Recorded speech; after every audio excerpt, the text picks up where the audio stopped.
Hello, hello, hello. Hey, low white folks. Hello. I'm gonna go make tea, and then yeah, and then we're gonna start. I'll be right back.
Hmm.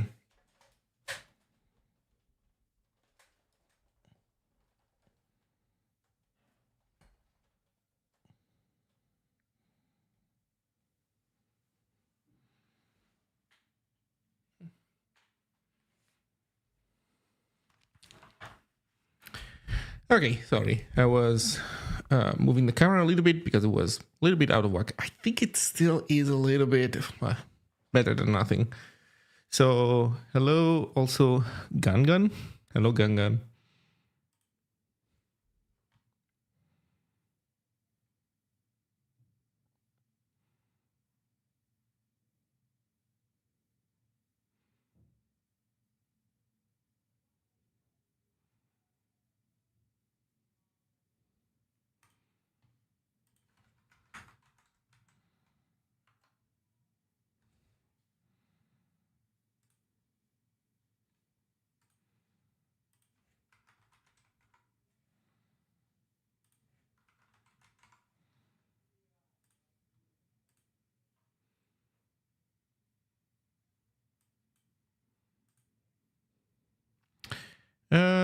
Should we put some music? I think we should go to the programming view and put some music, shouldn't we? Huh? Do. Oh yeah.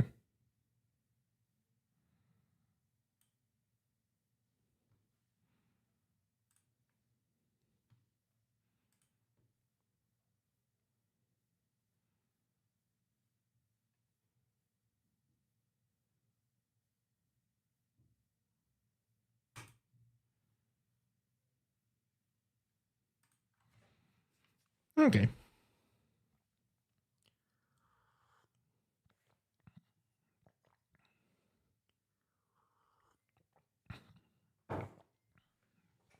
Man, I have so much stuff that I need to catch up on. Oof.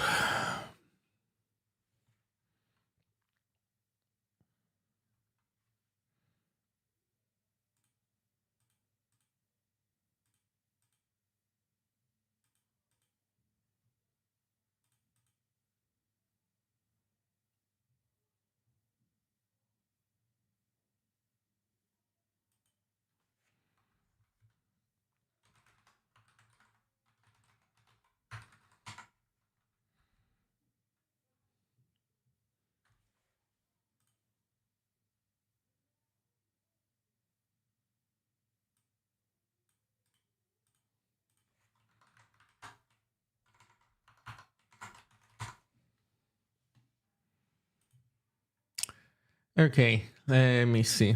Man, so much stuff to do. Boom.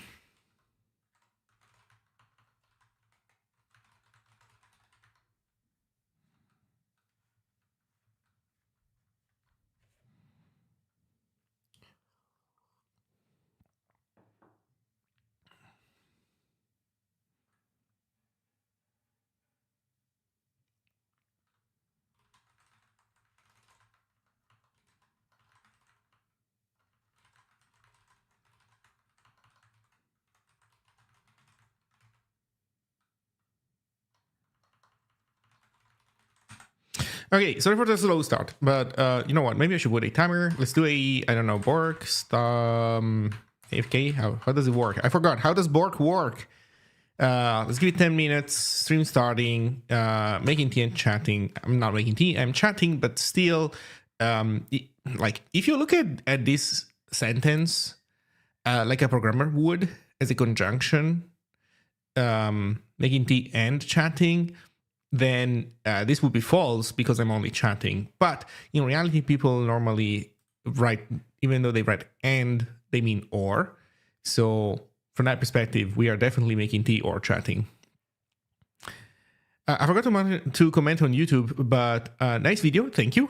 You made on the Zig build system. For now, I didn't need to expose my library to others, but the module system and import look very interesting. Yeah, well, that's, you know, kind of an important piece, right, to have in your programming language, because the sharing source code is kind of the primary thing. The more interesting stuff, unfortunately, I didn't have time to show. My original plan was also to show how to invoke an executable from a dependency in your build script, but then the video was already getting 20 minutes long, and it wasn't as important as showing the core functionality. So I kind of abandoned that idea. But I want to pick it up. Like, I want to make new videos. I want to make new videos on the build system. Can I make a series? And I think I will cover that part also. Where can I find your Zig LSP config? I'm still figuring out a good Zig setup for my NVim. Well, unfortunately, I don't use NeoVim, so I don't have one for you. I think that ZLS has has instructions on this stuff. They have a website, I think.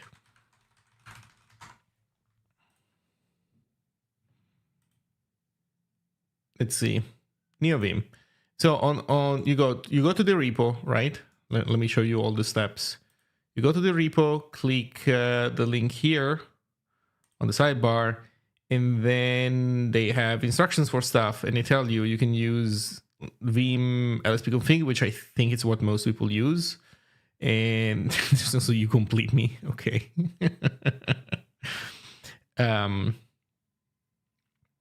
So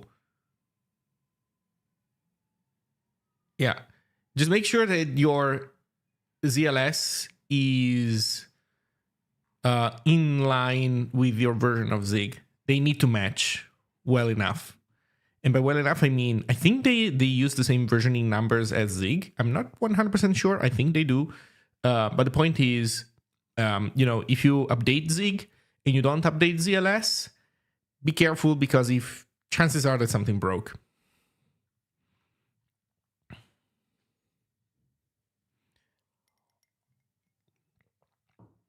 And as for the config, I don't know. I think that what they show here is probably already good enough for you. Sorry, I'm not a Vim user, so I can't really comment in detail about this stuff. I mean, like, it obviously looks roughly okay, but not an expert. So yeah. But in any case, it shouldn't be too complicated.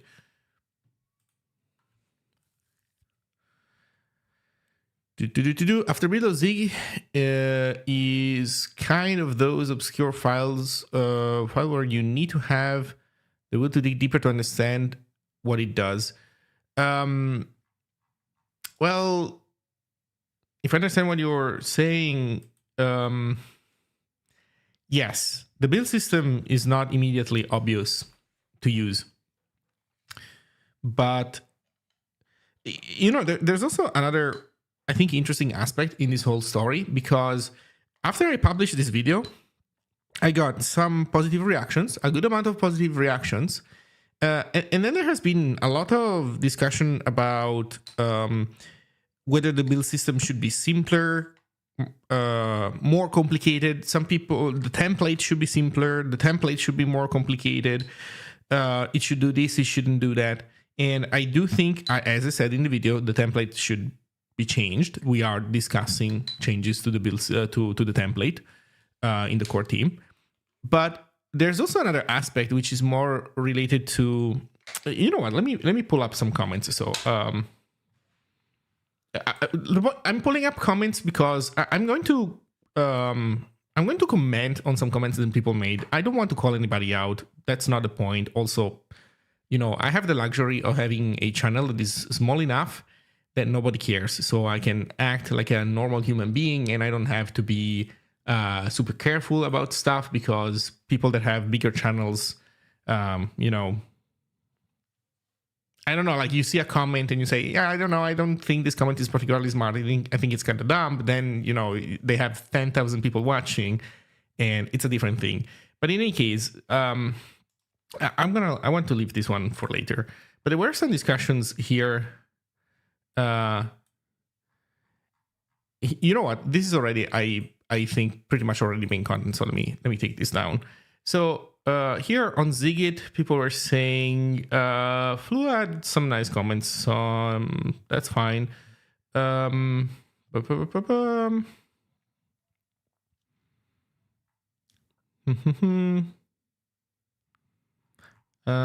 see if I can find.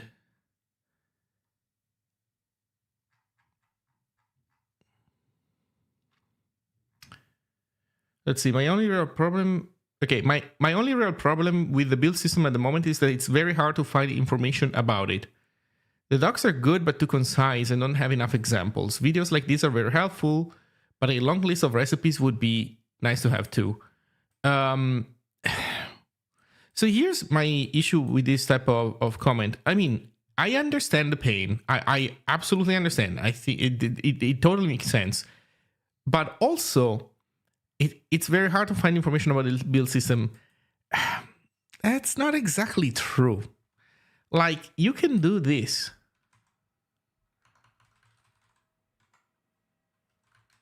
I'm gonna go into my JSON. I still have the files from the video here. You can do this. You can go to definition. You can open this file. You can open stdbuild.zig and read it. If you read stdbuild.zig, you learn how the build system works. It's not immediately trivial. You will have to put in a little bit of effort, but like this way, you actually learn how the system works. And the fact that people are like, they don't consider this a viable path forward is, in my opinion, a bad reflection of the current times. If you're a software engineer, you should be able to look at a framework that you need to use and learn how it works. It shouldn't be unthinkable for you. Now, it is fair to say that that takes some effort, and from a practical perspective, it is true that you can't afford to dive 100% deep into every single thing that you do and you use. It does make sense to want to use some dependencies as dependencies and leave them as some kind of black box that you only know the public API of, and they just do their work. And that is fine. Yes, sometimes you want to do that. But the build system is one of the main things that you interface with. It's a core building block of you doing let's say systems programming stuff, like advanced programming stuff. It's you want to learn how this thing works. It's not just a random dependency. It's not a parser for a crappy file format that you don't care about. It's very central to what you do, assuming that you are a Zig developer. So yeah, it's not a bad idea to invest some time into learning how it works. It's actually not that hard. So that's basically my perspective on this. I will continue making videos where I explain to people how to do stuff. So it's not like, how can I say? I'm not just gonna tell people to, you know, go read the fucking manual, whatever. And if you can't, that's on you, blah blah blah. But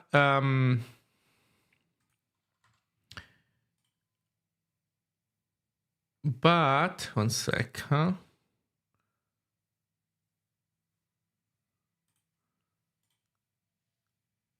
Can I do preview on this?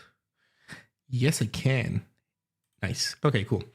Yeah, as I was saying, I'm not gonna tell people to like not do anything, but at the same time, I do think that people they shouldn't say it's impossible to find information, because that's not true. You have the source code, and the source code falls under your purview if you're a software engineer. Hey Lucas, hey Graceful. Okay, let me catch up.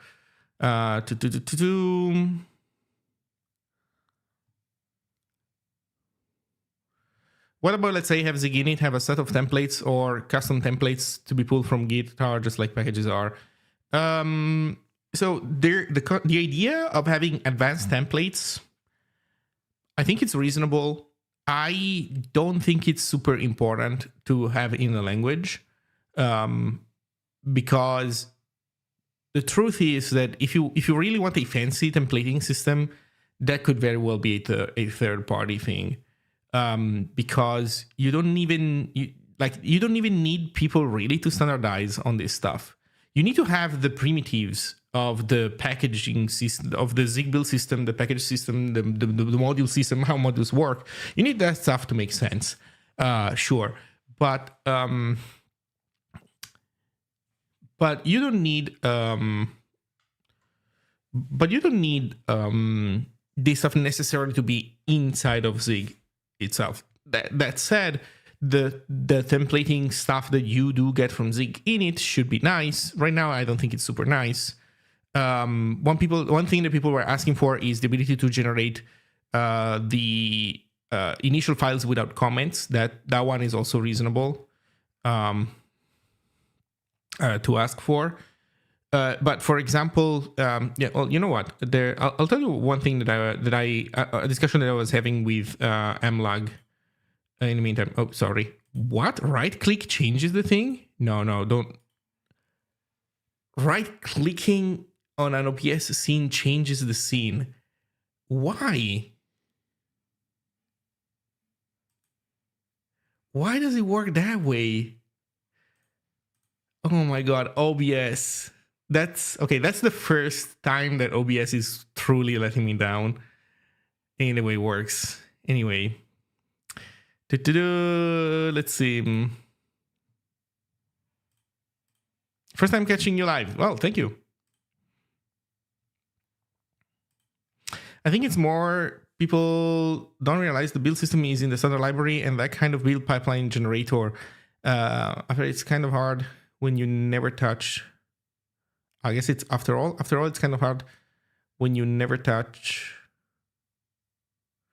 to know where something exists. Well,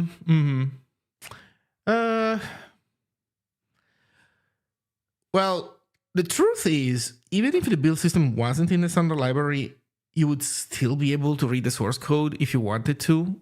Granted, if it wasn't in the standard library, if it wasn't pure userland code, then you could argue that then the scope of the build system is potentially pretty big, because it might bleed into the compiler itself, and it might not be exactly clear, where one thing ends and the other one begins. So you could say, yeah, if it's not in the standard library, then it's like intertwined with the rest of the compiler stuff, then it makes more sense for people not to go read the source code, but which is a fair point.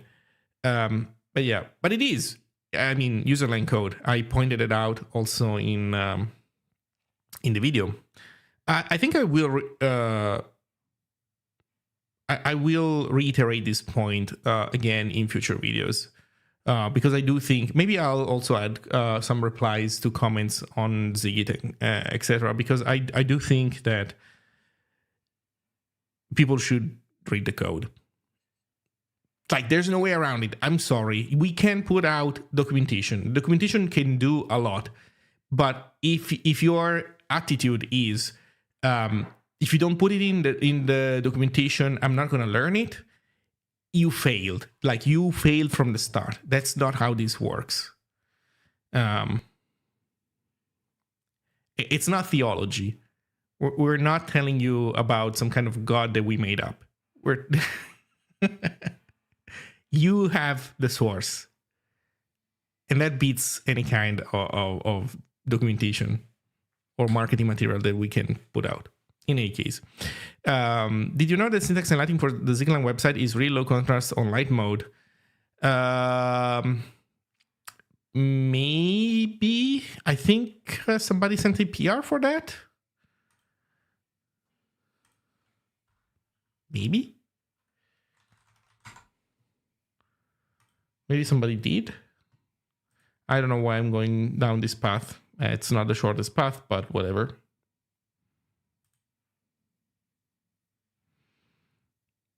So we have Japanese translations, Polish translation, overhang on mobile. Oh, right. This is a thing that CSS thing that we need to test. Well, it's not a lot of stuff, but yeah.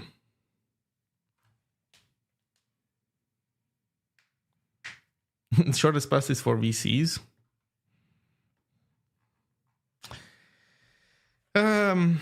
How's life, Lucas? So you're not coming to System Distributed, huh?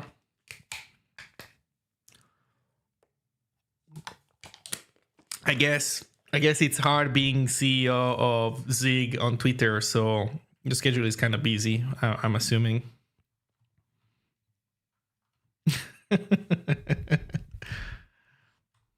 Too far, yeah.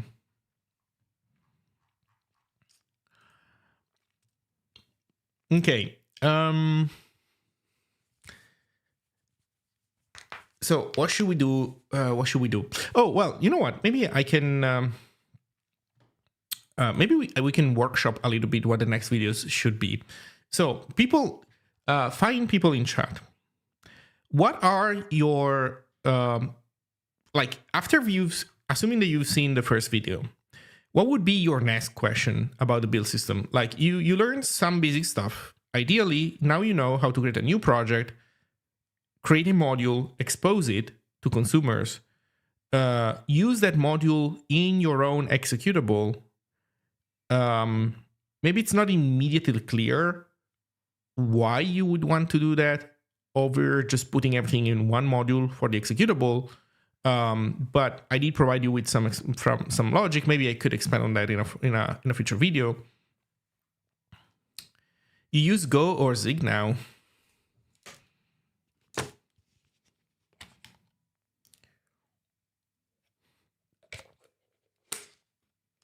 Oh, that's nice. Yeah, but Lucas, what's the performance? I mean, you went from blazingly fast to gophery fast.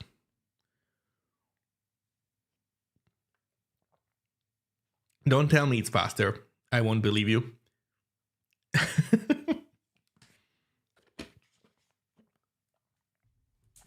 Go was faster to Rust.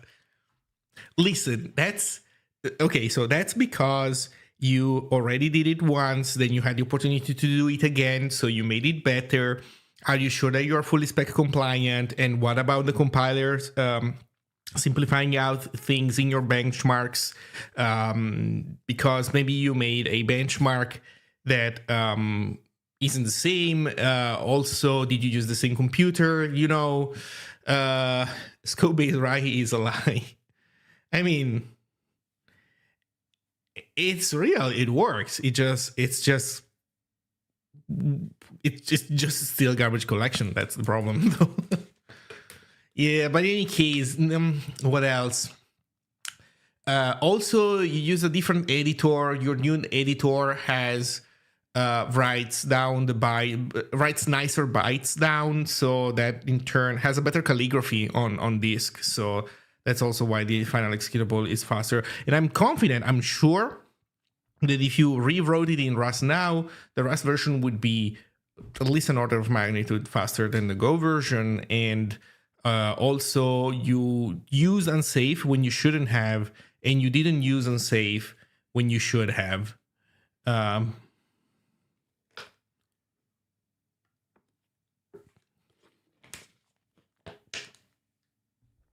One with Bumpalo. Okay.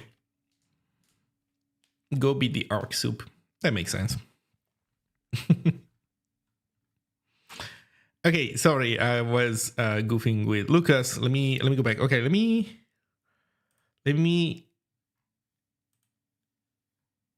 see build system. Okay, let's say this is the script for the last build system video. Okay, let's I don't know, put a separator. Okay, let's see what else people are curious about with regards to the build system.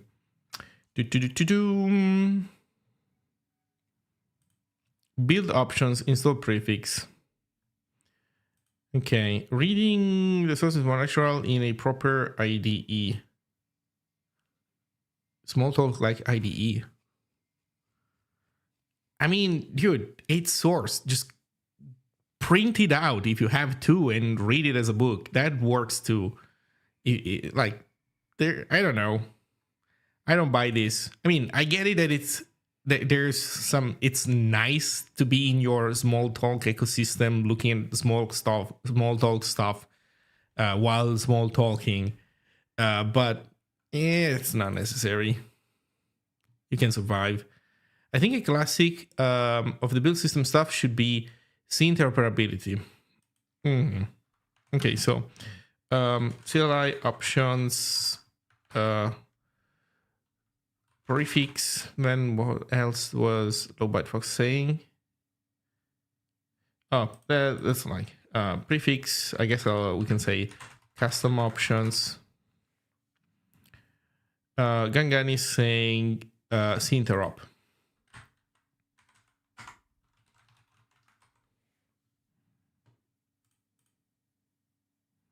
How to use build for non-Zig project or for wrapping. So I'm guessing that kind of falls into the C interop stuff. Working with C dependencies. Yeah, it's definitely more of an advanced topic. So the problem with C dependencies is that you kind of need to have already figured out how to do the main stuff. Oh, holy shit. Hello, everybody. I missed. There's a raid. I was saying, wait, what? Why are there so many people watching? Dimo Rai, thank you for the raid. Raid and run. Yeah, have a nice day. Thank you. Well, hello, everybody. So, for the people who have just joined, what are we doing?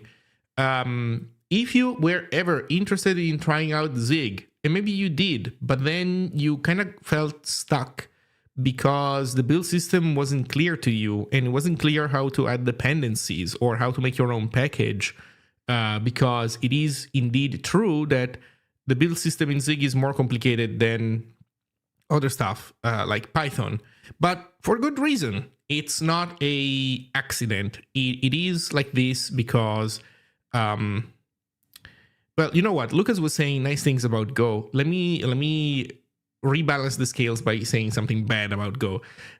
You know, one very nice thing about Go is that you import stuff, like you just paste the link to a package and now you got that thing and you're off to the races, right? So it's like, it's super easy to add dependencies. There's no reason to mess around with the build system. There kind of isn't a build system. There's a little bit of it. It can do pre-processing, I guess. You can have Cgo do stuff, but it's kind of, how can I say, limited by design and restricted and not something that you interface with on the daily. And that is great. That is great because you copy paste stuff and boom, it works. Nice. But Zig doesn't have that luxury, because Go has that luxury because it mostly concerns itself with just being with just gluing together Go packages to do Go stuff. Zig being a more general purpose language than Go, with all due respect, it has to worry about way more stuff than that. Are you making an executable? Are you making a dynamic library? So that would be like a DLL or an SO file or a .dylib file, depending on the OS. Are you making a static library? Are you making some evil concoction where you are statically linking some things, but then other things are dynamically linked? And so some things get basically inlined in your executable, which might be a DLL itself, and then some other stuff stays as a DLL, and then some symbols are left undefined because they will be provided at a different day, at a different like a load time. And then do you need a custom linker script because you're deploying on a microcontroller or some other kind of weird stuff, etc. And so to be able to accommodate for the things that aren't just a cloud computer, because again, with all due respect, Go is great in many ways, but it's also a language that is kind of implicitly designed to work on cloud computers. It can work on your computer too, of course, but it's a fairly standard computer. Again, Go doesn't work that great on this thing. Like the whole tool chain, etc. It's not really designed to work on this guy. Zig is designed to also work on this guy. So because of that, Zig has to be more complicated. But the upside is that whatever weird need your project ends up having, you can fulfill it with one Zig build that does everything in a self-contained manner, and you can guarantee you have to do some work. It's not like immediately trivial to achieve that, but you do a little bit of work, and you can guarantee to your users that all they have to do is run Zig build and your thing works. No matter the OS, no matter the CPU architecture, no matter what they are targeting, just run Zig build and it works. So because of that, so let me scroll up a little bit. The package system, basically when you download a Zig package, like in Go and also in other things, when you download a Zig package, when you download a package in another language, like Go, for example, all you're getting is source code. In Zig, a package contains way more things. So basically, the rough equivalent of a Go package is a Zig module. But a Zig package can contain more than one Zig module. So for example, when you download a package, I guess you can have like sub packages. So I guess you can nest them to have more than one. But here in Zig, you can have multiple top-level modules. You can have static libraries, dynamic libraries, object files, full executables, source files that are present in the repository. So like even images, source code, of course, but also images. And then even random files that you generated through the build system. So going back to here, this comment from Blackwater Elite, working with dependencies kinda implies that you know how to do all this stuff. And then you exercise your ability to do all these things and mix that with your knowledge of C to have C projects build. And it's definitely an advanced topic, which we can cover, of course, but it's like not exactly next step. I would say it's a few steps ahead of us.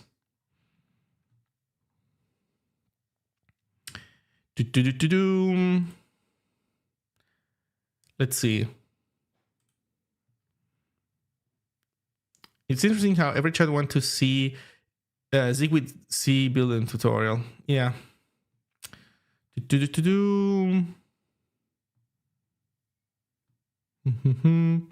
Isn't that somehow open to malware? Yes. If your question is, wait, are you saying that the build script is going to be able to execute arbitrary code on my machine? And that, I need to trust the creator of that build script. Otherwise, malicious code could run on my machine. The answer is 100% yes. With two caveats. One is that for situations where you don't need the super advanced capabilities, so imagine a somewhat simple Zig program that doesn't have dependencies on system tools or system libraries or being able to access random files, etc. For that, we plan to have a sandboxing system for the build script. The idea is that the build script, the current idea, which might the implementation details might change, but the idea is that your build script gets compiled to WebAssembly and then is run in a WebAssembly runtime to generate the build script. That means that you will not be able to access files on system, access the internet, that kind of stuff. So currently this is not implemented, but it's on the roadmap. Problem number 2, like let's say the flip side of this coin, is that for some things, this is, you can't escape from this. Generic C projects that have complicated pipelines that also depend on system tools, you have to. Like today, if you are compiling a C library, you're running their make. Their make is able to run arbitrary code. That's just how it goes. That's the C world. So, and it's, you know what? It's not C's fault necessarily. Maybe C could have tried to reduce this if anybody had an interest in doing so. But in any case, I think it kind of comes with the territory. There are some things like, again, once you're doing some more advanced systems-ish programming stuff, then you will have to have more capabilities than what a sandbox would be able to offer you. That said, in the future, having a system where you can, you can say, wait, does this project work with the sandboxed build script? Neat. Does it not? Then I need to, if it doesn't, then I need to pass an extra flag to agree that I want to run it, unrestricted. And then first I do maybe some, I audit the code a little bit, which, like open it, scroll through it, see that it doesn't do anything particularly sus, that kind of stuff. I still think the Zig system is kind of a better CMake, better example. For example, in GitHub, and you can only read the source code, but that's if you are familiar with CMake. Yeah, I don't like CMake personally. I would say that what is similar is that both are general purpose build systems. Like if you look at, I don't know, Python packages don't really have a build system that they offer you. They have, I believe it works, like they have wheels where you just don't have anything. It's entirely declarative as far as I'm aware. And then you have source distributions, which use another thing that I don't remember how it's called. But in any case, I believe the source distributions can have a Python script that they specify as the quote unquote build. Well, let's call it the install script. So a script that has to run at install time.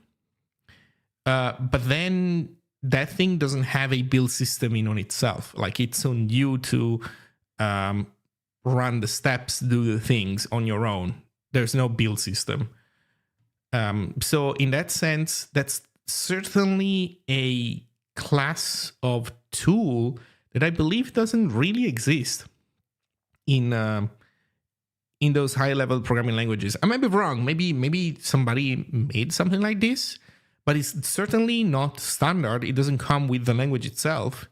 And I don't know how popular those things even are. Like, does anybody know of a build system, for example, for JavaScript that is comparable to CMake? And I'm picking JavaScript because I know that JavaScript does have sometimes some build pipeline needs, but I wonder how people solve those. Like, how do they chain things? How do they cache? How do they do dependency tracking and parallelization of these things? Maybe the answer is that they just don't. I don't know. My dream is to use Zig to program my ESP32. I could compile for the right architecture, but there is so much modules that I would like to use. It takes time.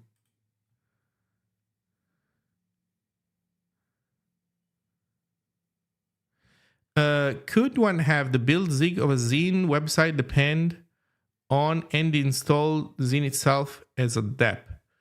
Yep, that's how it works. Well, the way it works is that let's go take a stroll. Wrong terminal. Let's go take a stroll through our source code. So here's an example. The official Zig website does depend on Zine, and it has a build script. The Zig website build script is not immediately trivial because, you know, it deals with the various releases. It deals with the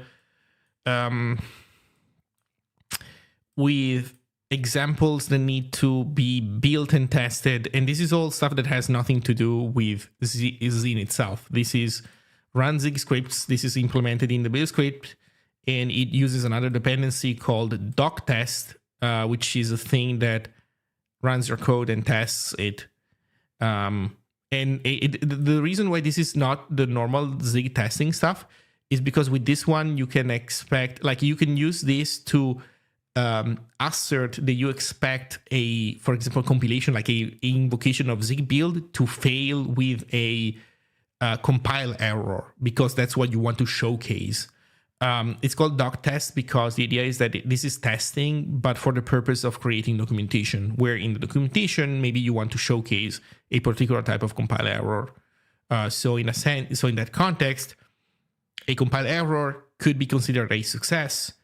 Normally, you know, unless you're doing documentation, a compile error is not success of your Zig project. So it's kind of a specialty testing system. In any case, here's the Zine stuff. Yeah, you import Zine, and then when you import Zine, Zine gives you zine.website, which, if you look at the implementation, basically sets up a Zine invocation for you. So it literally calls add system command.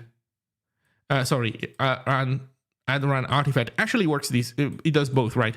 Depending on what you set up in your options, it can either use a systems available Zine without recompiling it, or it can use the one that you provide. Or it can use the one that it itself provides. So basically, in this case, we will build Zine for you, the Zine executable for you, if necessary. And then it invokes the command with the right CLI arguments. So that's how the Zine build system integration works.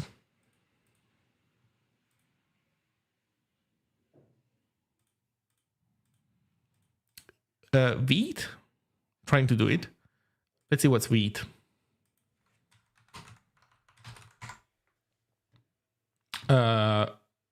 No.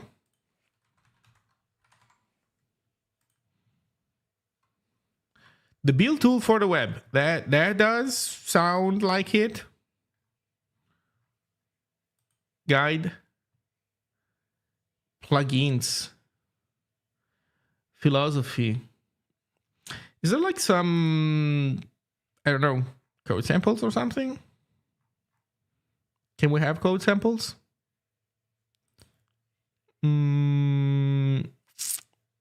Resources. And then you get social media. What? I'm not sure I understand what this thing is trying to communicate. Features, CLI, using plugins, dependency pre-building. Optimize dev. Okay, so I guess this is something like it. It's just very heavily like domain specific, I guess. I could have guessed that, I guess. Cool. Okay, so we were saying yeah.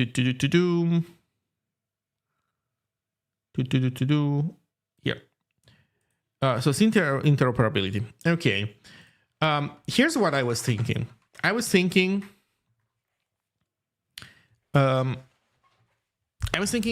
doing something like this. So video number one. Maybe we can do one dot. So video number one was basics. Module exe add dep. I was thinking the two probably should be either CLI options, like how to specify your own custom CLI options, like Lowbyte was saying, or alternatively, helpers. Stuff like, for example, b.fmt. So for people who don't know what I'm talking about, there's a bunch of helpers like fmt is, you can do b.fmt to format a string. The reason why this exists is entirely for convenience, because B contains an allocator, or actually you could make your own allocator, I guess, if you really wanted to do it. But the thing is, in a build script, like it's kind of like you don't write it as a normal program, because it's like it runs one shot, so it's fine to leverage the b.allocator and not worry much about it. So basically, instead of having to call alloc print yourself, passing in the allocator, and then catching a potential error, you can just do b.fmt and it's done for you. And similarly, there's a bunch of other helpers like path join to join paths, path resolve to resolve paths, fmt. There's, I think, a few more things that you can do. So these are there basically for convenience. They don't really enable something that you wouldn't be able to do otherwise, although, well, technically nothing in the build script and in the build system really does, but it's like they're like mostly for convenience. b.fmt, b.path join, etc. Yeah, as I was saying, so this is one thing. Another one is custom CLI arguments. Let's see, custom CLI arguments. But I wouldn't do them all in the same video, I think. I think they should be in two different videos. Maybe CLI arguments should be the second one. Helpers could be the third one.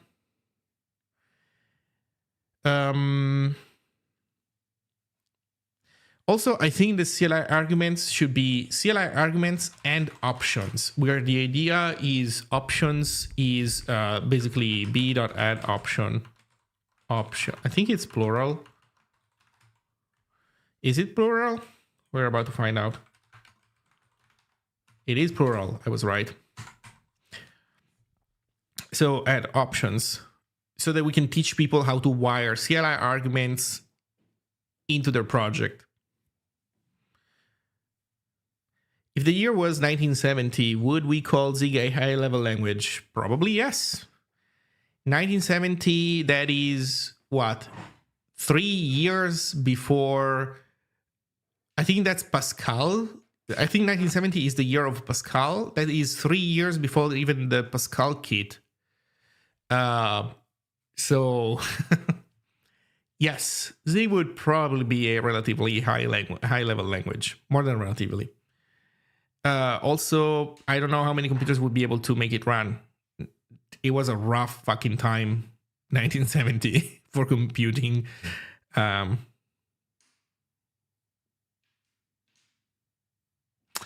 to generate documentation. That is another good point. That is indeed another good point. The problem with that is that it's really in flux a lot. But it is a good point. It really is a good point. Yeah, so I'm thinking the CLI argument and options should probably be video number 2.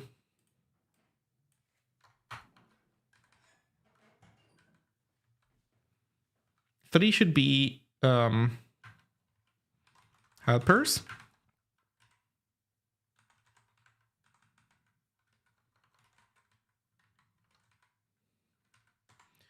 Four, I think, should be steps. Explaining how to create new build steps. How to create new build steps. How to do depend on. So top level steps depend on mainly. Then I think the next one should be lazy paths. Although the problem is that lazy paths and depend on kinda, they really are intertwined. Lazy paths do imply depend on. So,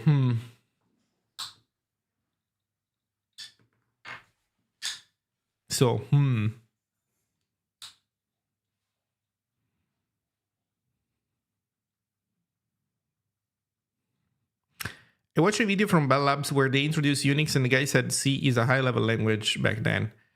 Yeah, okay. I think that at its core, this debate, this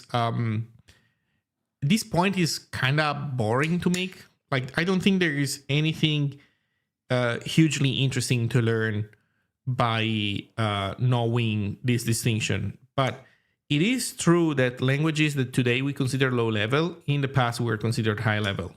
In the past, people were using assembly day to day, and then C came along, and C was a nice way of generating assembly that, well, required you to put less effort into than you would have to if you were to write some stuff directly in assembly. So, so yeah, but then I don't know. Today,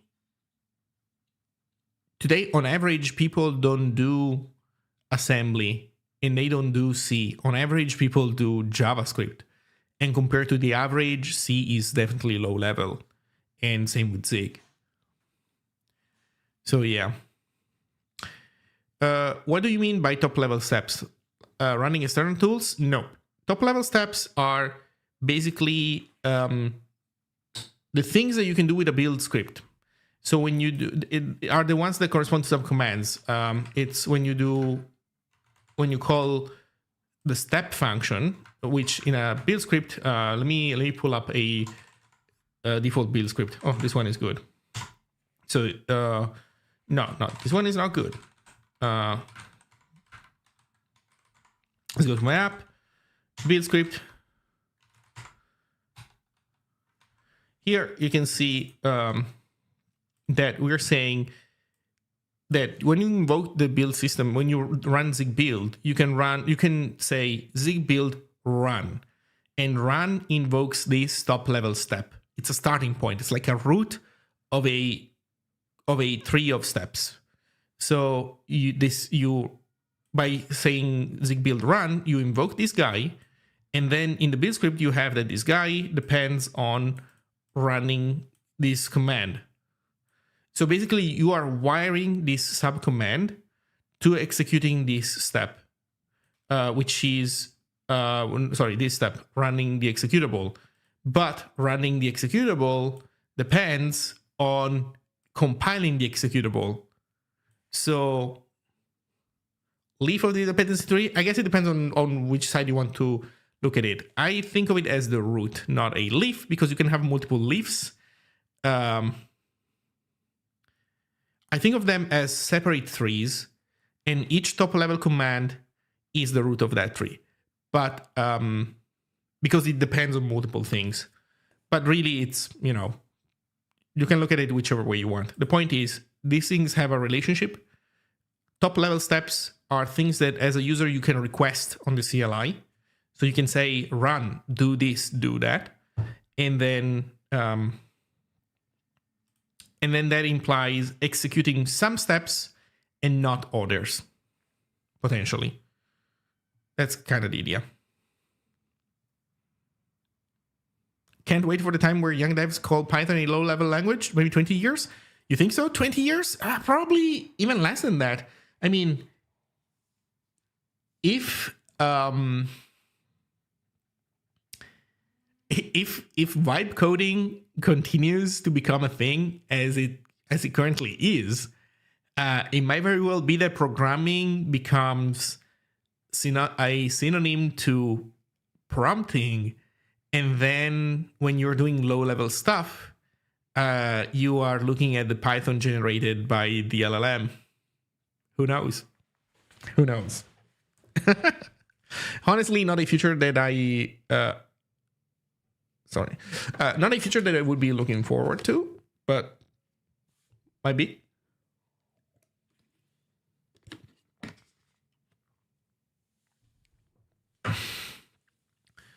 What should I tell to my friend that wants to like Zig but can't just because of the syntax? I don't know. Tell them to learn Go or Python or JavaScript and live their best life. And not liking a language for the syntax is a somewhat superficial complaint. So you should expect most of the time that a good choice of a programming language should yield to you enough value compared to a second choice to definitely compensate for any issue you have with its syntax. That said, maybe your friend, but that also depends on what you want to do. So if you want to do, very general purpose programming where you're not just programming cloud computers, but you're also programming embedded devices, yada, yada, yada, then Zig will definitely 100% give you back way more than enough value compared to alternatives to make up for whatever dislike you might have for the syntax. If you don't do that and you're just looking for a random programming language and you don't particularly vibe with the Zig philosophy and like, I don't know, you're fine with Go, then I don't know, just use Go so that you don't have to pay the syntax tax, I guess, and you can enjoy the delightful Go syntax.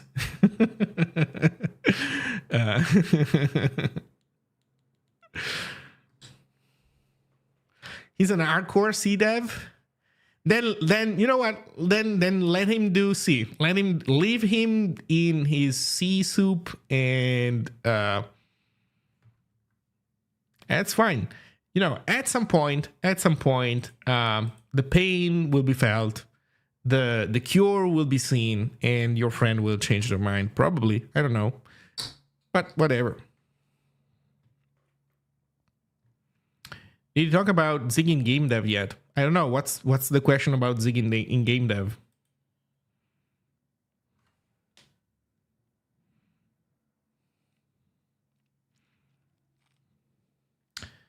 Okay, so we were saying here. So lazy paths.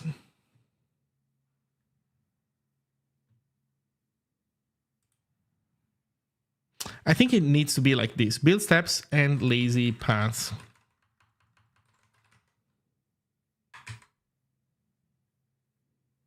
To replace C++.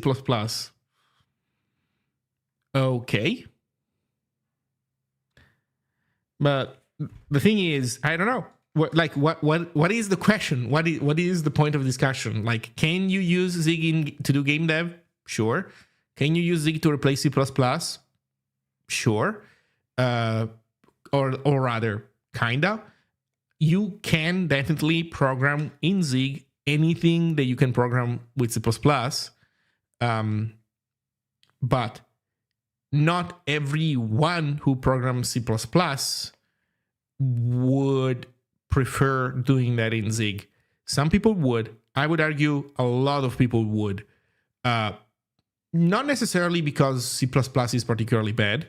I don't love it, so I'm not gonna spend words to steelman the C++ position. But the point is that for a long time, C++ has been kinda, roughly speaking, the only language that you realistically could use to do certain things, including game dev. Again, not all games are in C++. The Unity, Godot, I think Unity is C# mainly. Not only, but I think mainly people use it with C#. Plenty of C# games, even regardless of Unity. So to name an example, Undertale, I think, was probably some turbo crappy scripting language. I forget even the tool that was used for Undertale. So like, not all games are C++, but AAA-ish games are C++, and plenty of time. Realistically speaking, it's either C++ or nothing for a lot of people. Now, could Zig disrupt that ecosystem a little bit? Sure. Because a lot of people in that ecosystem that are forced to use C++, they don't like C++, they're not productive in it, they don't want to think in C++ terms. Also because when you're doing game dev and you need serious performance, there is a ton of C++ idioms that you have to drop, that you cannot rely on. We were talking earlier about RAII, RAII, which is roughly speaking an acronym that people use to talk about destructors. And you just can't blindly use that stuff in game dev because you're going to destroy performance. So for those people who are basically trapped in a C++ universe, Zig would be a gigantic breath of fresh air. But not everybody's like this. So for the people who do, this is why I was saying Zig is not 100% a C++ replacement, because for it to be, or rather, like for a certain interpretation of what being a replacement means, that also could imply that who writes C++ with a certain way of doing things would then enjoy Zig more. Keep doing that thing, but better. But that's not what Zig is. Zig is a different way of developing than C++. We don't do RAII, we don't do operator overload, we don't do inheritance, we take it easy with retables, etc. So it's a different development style. Some people that never wanted to do the C++ way of things would enjoy being able to have a change of pace and a ecosystem that better reflects their way of doing programming. But not everybody is like this. Some people are hugely enjoying C++, and for them, Zig is not going to be a replacement for C++. For them, Zig would be a downgrade for the way they are used to do things. And I don't know, that's fine, that's life. So that is something to keep in mind. I would argue that for those people, maybe Rust would be a more interesting, Rust would be a more interesting thing. Alternatively, I don't know, Google is working on Carbon. So there's that. What else is there? I don't know. What's the other C++ thingy? There's another like C++ replacement, which is an actual C++ replacement. Yeah, for example, Jai. No, there. I don't know, CPP2, maybe. Circle. Yeah, Carbon I already mentioned. Carbon is 100% a C++ replacement. C3. No. Definitely not a C++ replacement. Don't say Odin, please. Odin is also not. There we go. God damn it. No, Odin is not a C++ replacement. It's another one. It's from one of the C++ people. In any case, not that important. So yeah, for some people, Carbon will be a C++ replacement. More than Zig. More than Zig is. Zig is more, I would say, more than a C++ replacement. Zig is a C++ killer. Zig is. The idea is it's the same abstraction level. It's the same slice of the development market. But the idea is that Zig wants to replace C++ with something different. And so if you want to consider that a replacement, then yes, within that perspective. While Carbon is more of a C++ replacement in the pure sense of things. Okay, so I think that lazy paths need to be explained with build steps. There's no way around it. What other things should be, okay, setting aside C interrupt for a moment. what other things should be explained about the build system? What other things should be explained about the build system?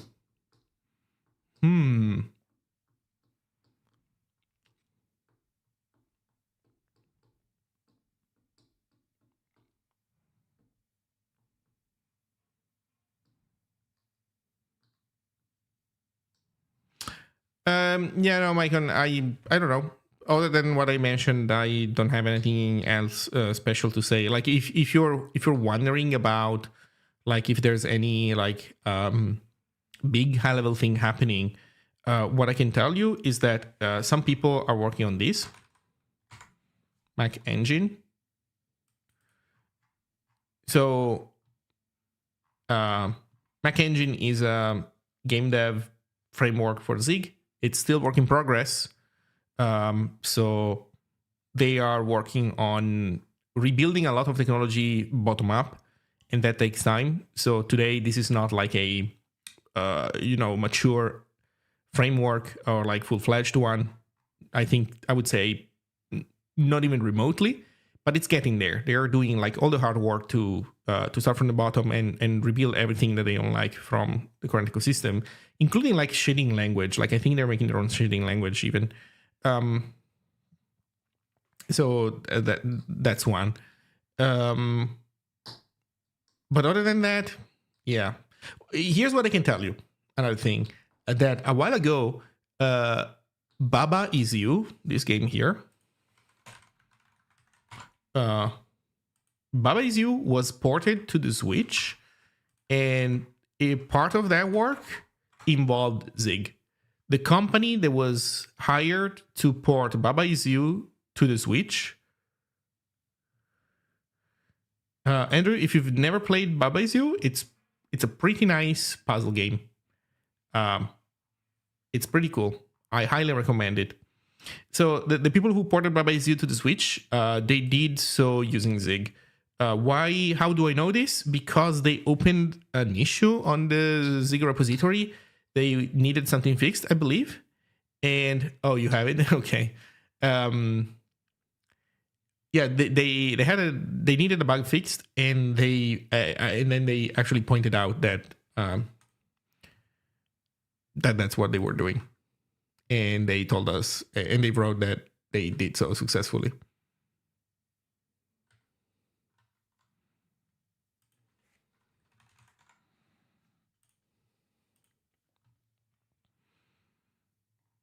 Okay, other than that, I don't know anything else. Oh, there's also Madrigal Games.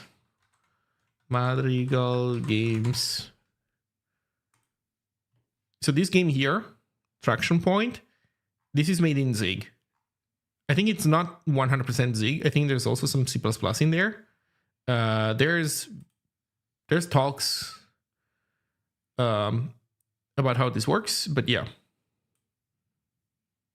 So they're doing stuff with Zig. So this is also really cool. Also, Madrigal has a YouTube channel, so I highly recommend you check it out because the content there is pretty cool. The creator streams pretty often, so there's cool videos actually, and there's also live streams. Yeah, there's also live streams. So I'm gonna share a link to it.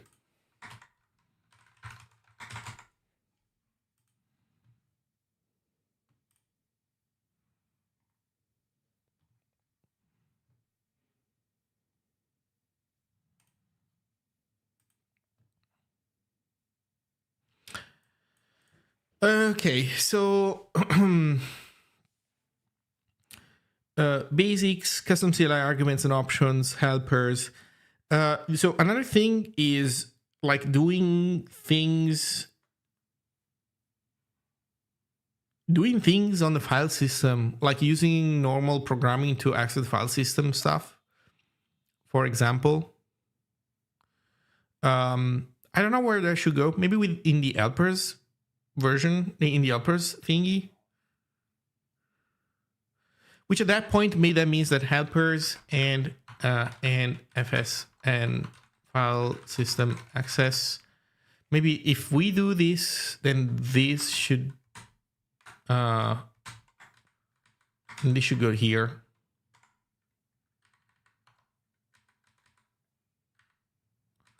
Like, yeah. Build steps and lazy paths, helpers and file system access / other thing, like random things that you can do in the build system.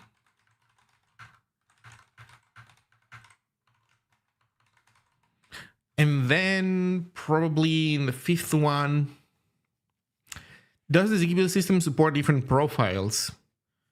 The Zig build system does not have a concept of profiles. When you are compiling a executable or a dynamic library or a static library, you can specify the optimization level. And we have three different release modes. So you have build modes. You have debug, then release safe, release fast, then release small. And that changes how asserts, in debug mode, asserts become crashes. In release fast, a assert becomes an assertion that then the compiler can leverage for optimizations, for example.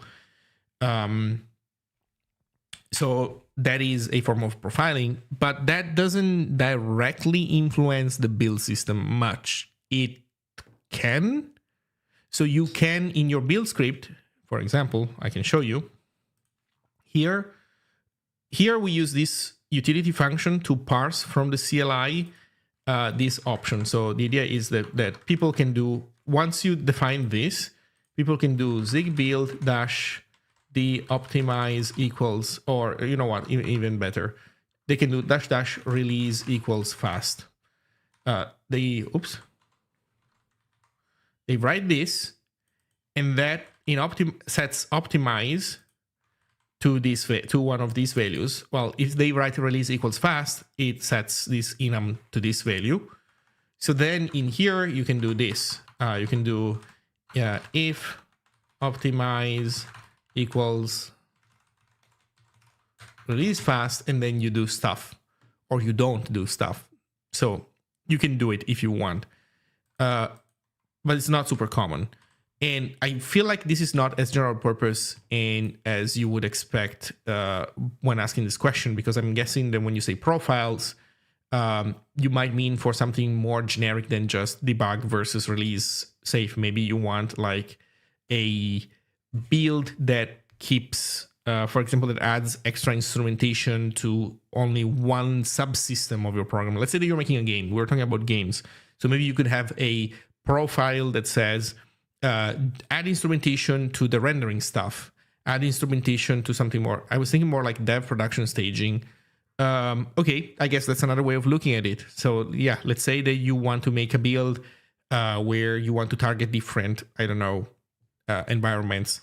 So the way that would work is with custom CLI options. So the build system doesn't have a built-in concept of profiles, but you can add custom flags that can encode arbitrary meanings.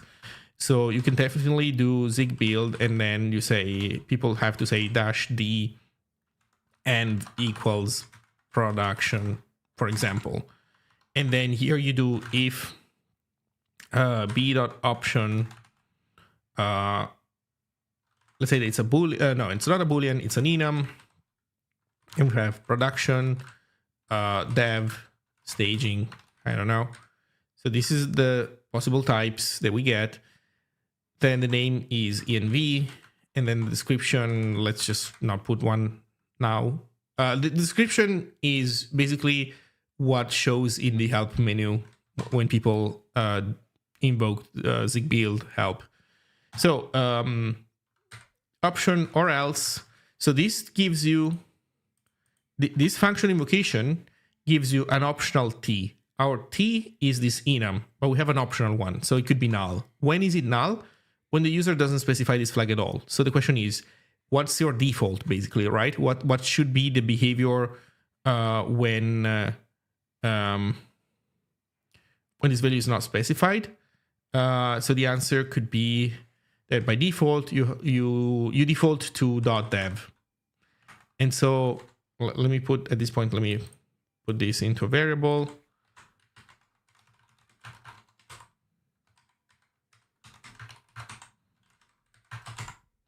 And then you do stuff here depending on this environment being dev, or, you know, if it's an even better, you can do switch env, and then you do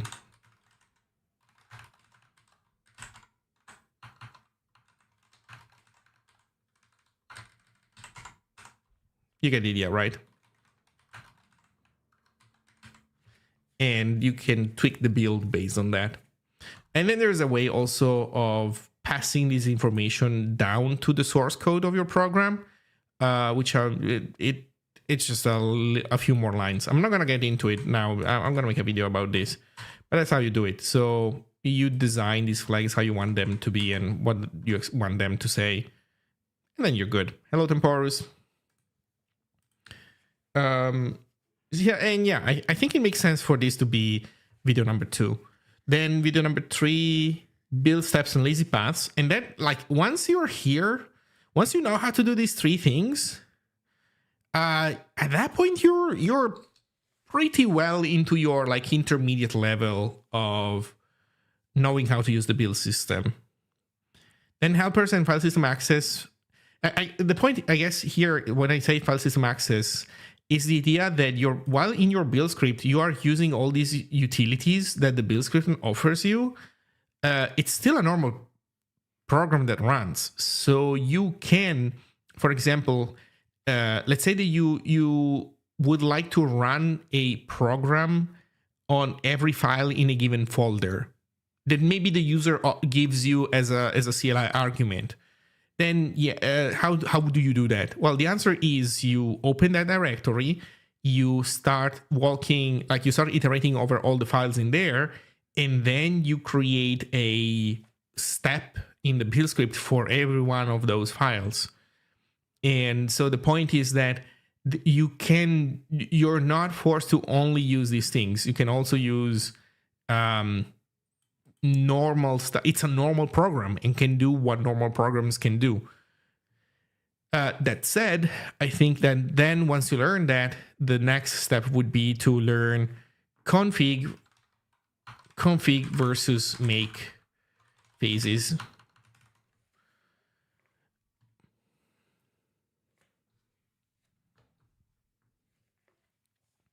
It's a common thing in different build systems. Hello, Matt. So yeah, config versus make phases, and then I don't know. I think at that point you have already, like, okay, I would say with this is from novice to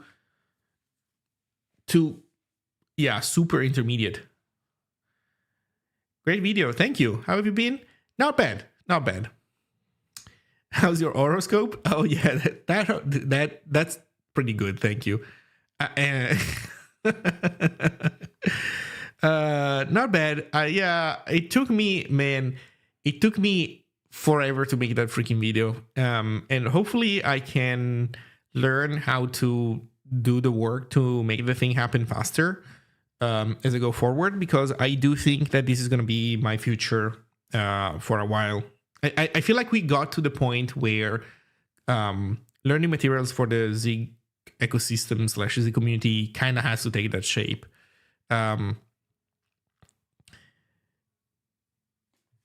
explain what I mean for other people watching, in the past, the idea was that if you wanted to use Zig, you kind of had to join a community. Like, there was no other way around it. You had to join a community, you had to learn from other people who already knew how to use Zig, and you had to read their projects and interact with them and collaborate. And it's not like this is not true anymore today. Today it is still true. That is still a great way of learning Zig, and learn a lot of things very fast in a very efficient manner, and like gaining a ton of insight. But at the same time, Zig has become so popular, it's so big now, that there's a ton of people who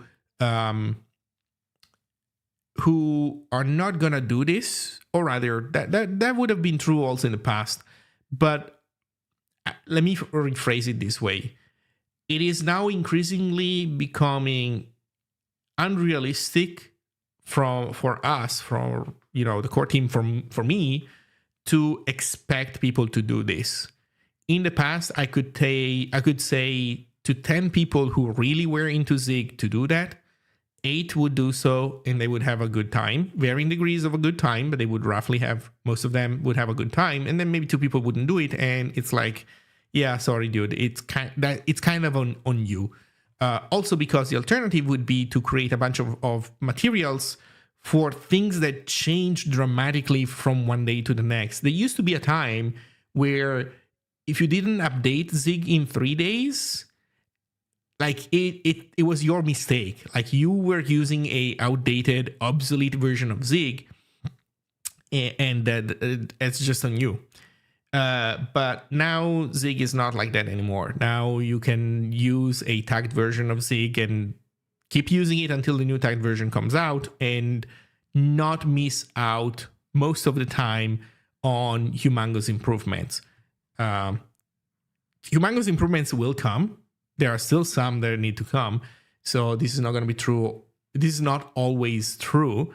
But it used to be that every 3 days something critical had been improved a lot, and you definitely wanted to have the updated version of Zig. So in those times, making videos about stuff, honestly, not a great idea, because it would change day to day.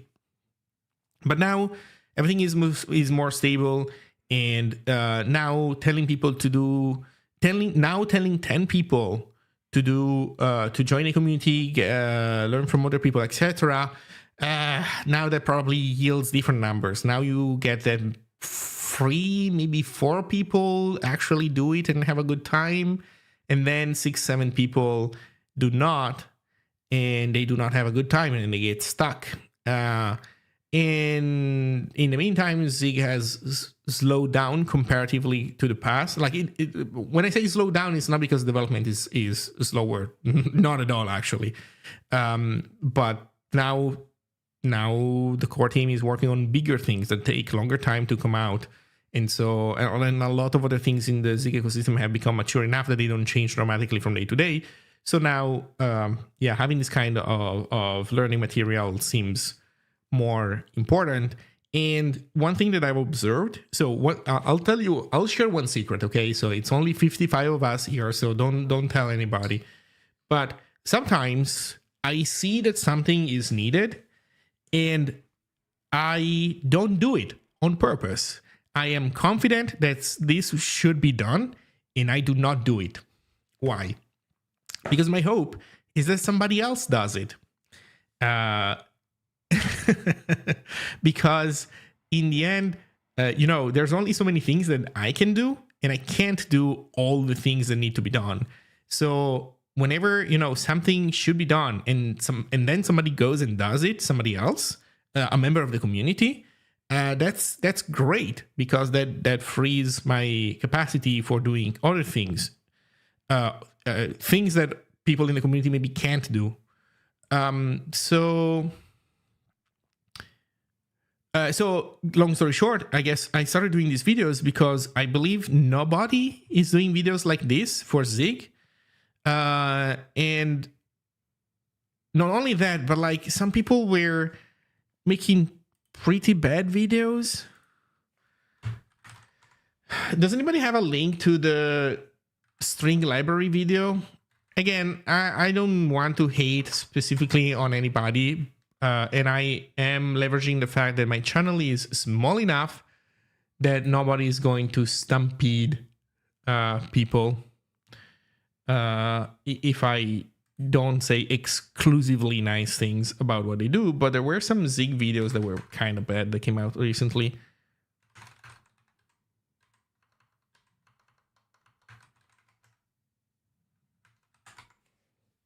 Oh, Andrew has it. Is Zig overrated? Building my biggest library ever in Zig.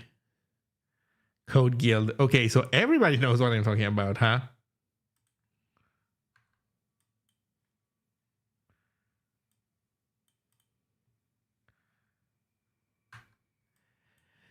Okay, so let's watch some of this video. And again, the point is not to hate on somebody specific. The point is, imagine that you're me. You're sitting in the ZSF offices. To be clear, it's not just an office. We have an entire building. It's a huge building, 100-something stories, and I'm at the very top. I have my office occupies an entire floor plan. So it's just one giant empty room, one desk, and me with a laptop. I don't have anything else. I just bring it's a MacBook Air, one of those with a tiny screen, and I just put it on a desk there. There's one power outlet which I use, and that's pretty much it. So everything else is just empty.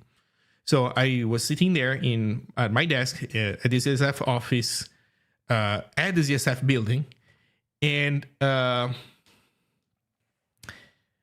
that's a bot, right? No, this is not a bot. This is not a bot. This is basically the problem. The problem is somebody who doesn't know a lot. And then again, I don't. I'm not. I don't. Oh, you're saying what?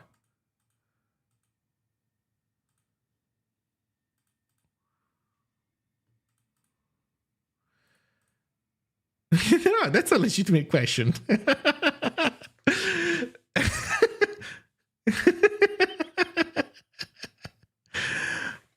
Matt, apologize now.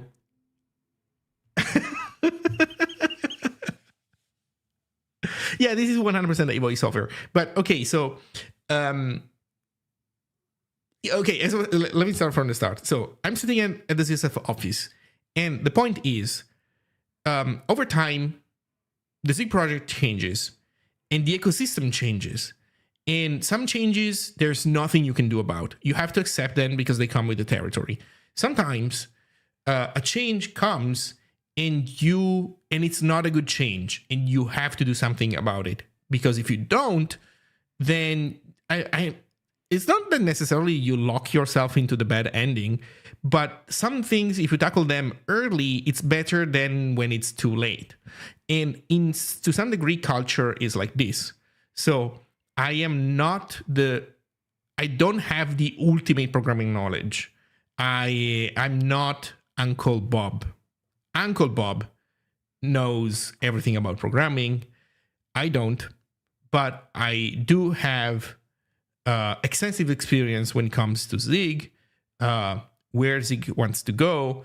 I'm involved in all the discussions, well, most of the discussions that the core team is in.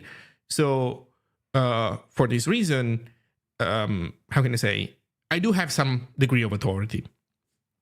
So from this perspective, which is, as I said, a perspective of authority, although I don't expect to be the ultimate authority on everything, I see this video, and this video is clearly coming from somebody who doesn't have a ton of experience doing software development. Well, that comes from another language where they have seen things done a certain way, and they think it's a good idea to replicate that same approach in Zig, and they don't know why you shouldn't do that. And the problem is that, so for example, and this has to do with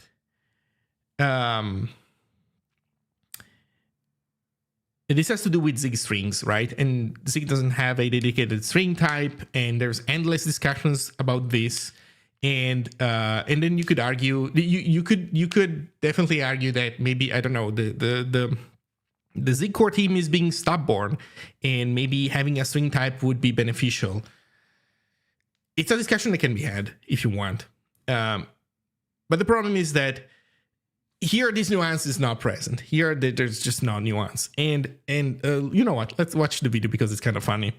So yes, it is a voiceover.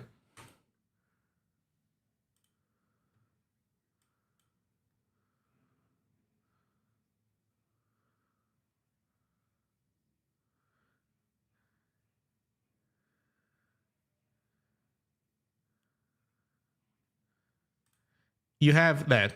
Well, you have std.ascii and you have std.unicode.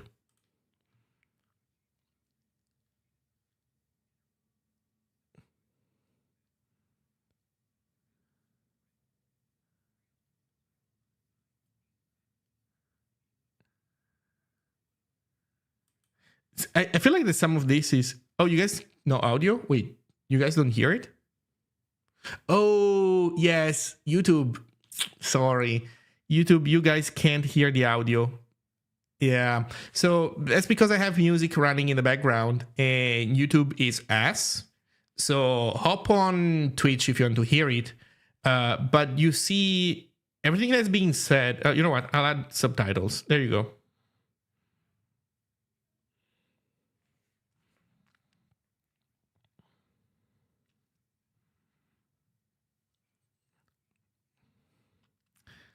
Okay, so there's this initial explanation, which I do think has been created a little bit. I think this explanation was created a little bit with the help of AI, but again, it's not slop. I don't think it's slop. And by slop, I mean, you know, something created to completely bogus content just created to, I don't know, steal ad revenue. That's not it. Not at all.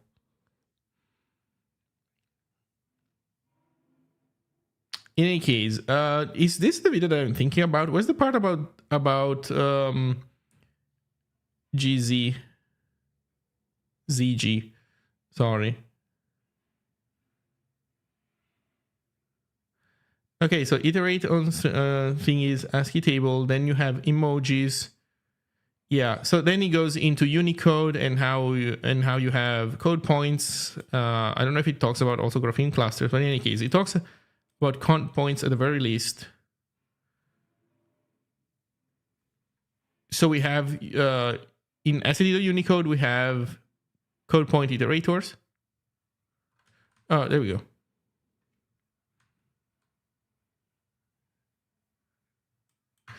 Okay, let's actually let me go back. Let me pump up the volume a little bit. Let's see. I came across a module called Unicode. That is not a module, that is a namespace. Modules are a different thing. If you say module here, then you're diluting the concept, and people will keep creating static libraries to share code in Zig instead of using modules. God damn it. So yeah. After thoroughly studying it, code points, but yeah, it doesn't have graphene not spelled like this, but it does not have support for graphene clusters. Correct.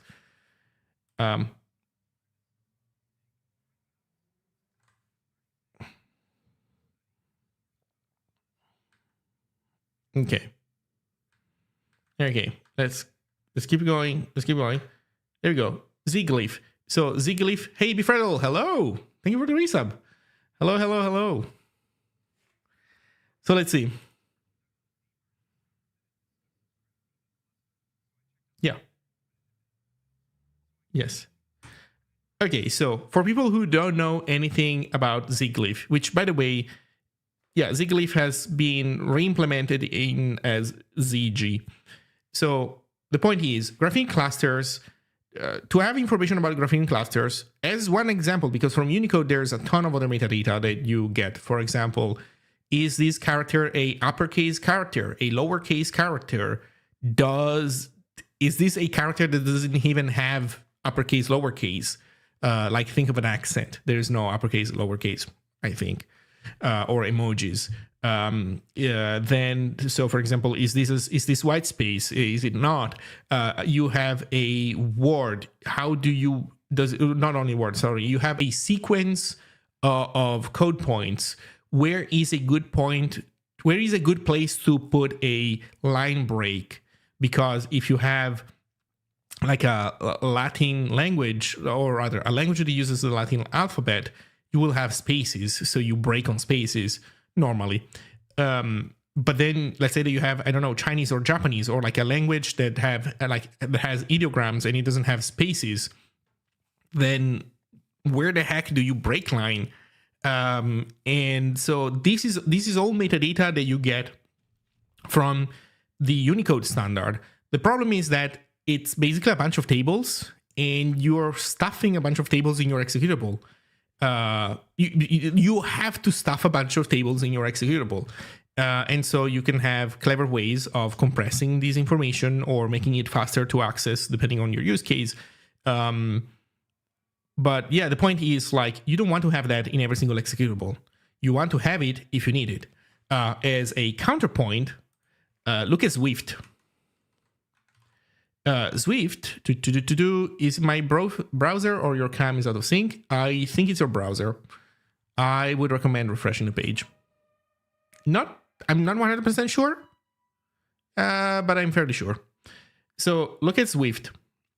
Swift is a language that has Unicode built into the language everywhere. So if you loop over a string in Swift, you're looping over graphene clusters, which is, how can I say, it's not a bad choice when it comes to Go has runes. Yes, those are code points. So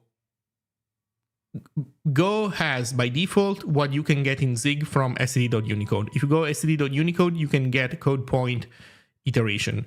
But that's also because this is not, I believe that code point iteration is not really based on tables. Setting that aside. So it's lightweight to have. But looping on code points is not enough to loop on symbols, like on individual thingies. Like, for example, a astronaut emoji is 3 code points. So if you have a code point iteration, like if you put a astronaut emoji in Go and you do a for loop on it, that will loop over that emoji 3 times and give you a person, a zero width joiner. Sorry, you guys see it mirrored. So yeah, wait, you see a person, a zero width joiner, and a spaceship, because these 3 code points combine into astronaut. So code points go up to a point, but not the full length. And so we were saying that Swift has this in built in, and like here, you can see that a static hello world. I'm scrolling fast, so sorry, I'm not showing you the full blog post because it's boring. Like, or rather, the blog post is not boring by itself. It's just that we went through it a bunch of times already. But a static hello world executable on Linux in Swift is 100 megabytes. This is not entirely for Unicode. There's like a bunch of other things that they could do to optimize the size to cut like not used stuff, but they don't. But in this mix, there's also Unicode stuff. So like if your hello world is one, like this is for Alpine Linux. So you have the entire OS that weighs 8 megabyte and your hello world weighs 100. So I'm saying this to say that all this stuff comes with trade-offs. And for a language like Zig, it makes absolute sense to not have, to not force you to have in your executable Unicode information. Now, even if Zig had Unicode information in the standard library, you wouldn't be necessarily forced to have it in your executable because Zig does lazy compilation. Like everything that you don't use, it's not in your executable, so you would still be fine. But then there's a second problem, which is the Unicode standard changes, and sometimes new versions of Unicode come out with like new emojis and stuff. And so that wouldn't be necessarily compatible with the release schedule of Zig as a language. You want the latest and greatest Unicode standard as soon as it comes out, but then you're not going to get necessarily that from the Zig standard library because that is on a different release schedule. So it's not wrong to have that as a third-party package from that perspective. Now, there probably are arguments in favor of having the full Unicode standard in the standard library. So I'm not saying that it's necessarily wrong, but how can I say? It's not a obvious thing to say that your language should have the Unicode standard in the standard library, or even that default built-in types should do that. Swift does it. I think it makes sense for a language mainly designed to create apps. But for a general purpose language, that should not be it. Like in Zig, you shouldn't have to invoke the entire Unicode standard to loop over a string. That would be insane. So this is why Zig Live is a third-party package. So sorry. Then to finally like make sure I'm clear with what I'm saying. I don't think that that Unicode support should be built into the language, as in there's a string type that encodes valid Unicode strings and then looping over them means looping over grapheme clusters. I think that's a bad idea for Zig. Maybe it's a good idea for Swift. Depends on what you want to do with Swift. I would say that doing so maybe makes Swift a better language for creating apps.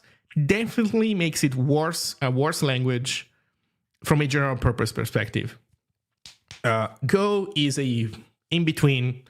I don't like the fact that in Go you loop over code points either. That is, it doesn't solve the problem. Like you want to sort strings, identifying code points is not enough to sort strings either if you want to really sort strings with full Unicode support for that. So it's kind of like a weird in-between where you don't get the simplicity and performance of looping over bytes, but you don't even get any use case solved either. So I don't know, not a big fan of what Go does either.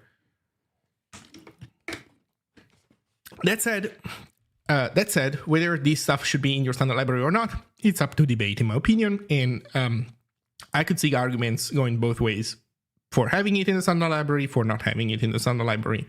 It's a thing that it's fine for it to be up to debate, in my opinion.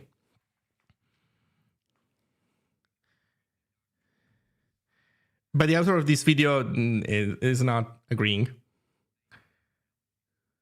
Yeah.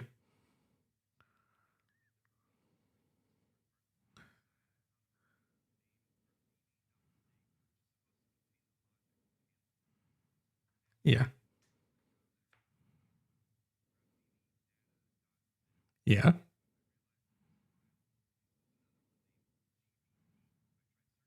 Yeah.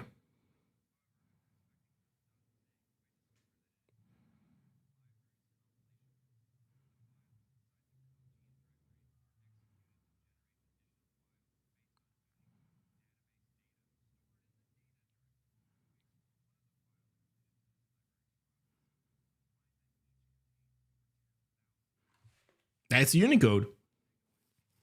That's Unicode.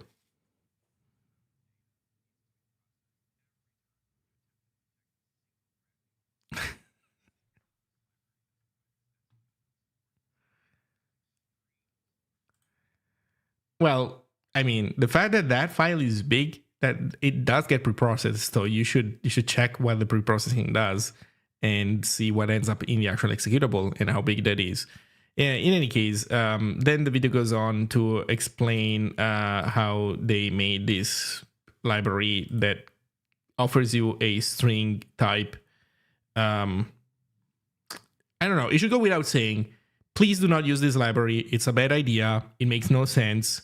I don't remember if this is the one that is full of bugs or not, but there was another library that was similar, and it was chock full of nonsense. So if you're using Zig, do not use a string library. You lost the game if you do. Rule of thumb. Anyway, so long story short, I guess we were popping off frames from the stack. So what were we chatting about? So going back, we were saying I don't do things because I hope that other people do it. And one thing that I was hoping people would do is this kind of learning material. But I haven't seen plenty of examples of this. There have been some. So I think there are some nice videos on YouTube to learn certain things. But I believe none of them has been done in the same style that I'm using in the Zig system videos. And so I guess it will be up to me to at least do some of that. We'll see. Can you give an example of something that you think it's needed at the moment, but that you would do if you had the capacity? Sure. Write a fuck ton of documentation about everything. That's it. That's it. The problem with this is that it's hard to write good documentation. The problem is good documentation is really hard. And if you're not the creator of a system, it's hard. Like, I can write very good documentation for Zine. You know, well, maybe users of Zine will not agree. I don't know. But at the very least, I won't tell you stupid things about Zine. I will tell you only things that are factually correct and that make sense in terms of what the feature is meant to do, why it's there, why it wasn't done in a different way. But when you're not the creator of something, it becomes hard. So for example, people that have started using the build system yesterday, the Zig build system yesterday, they're not in a position to write documentation about it. And so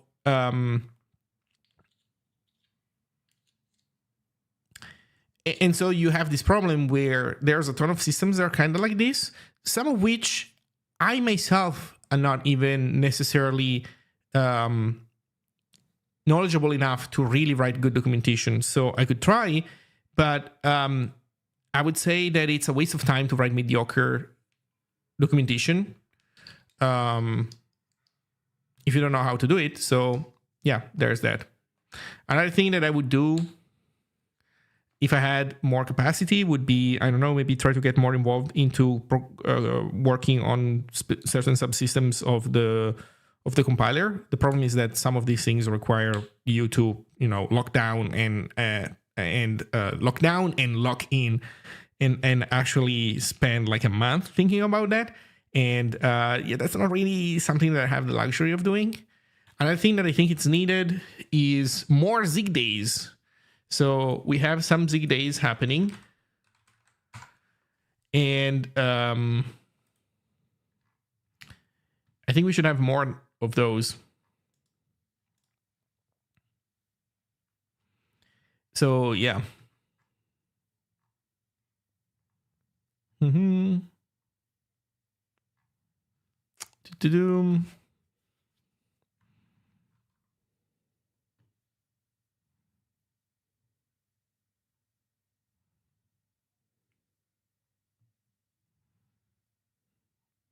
Let's see what people were saying.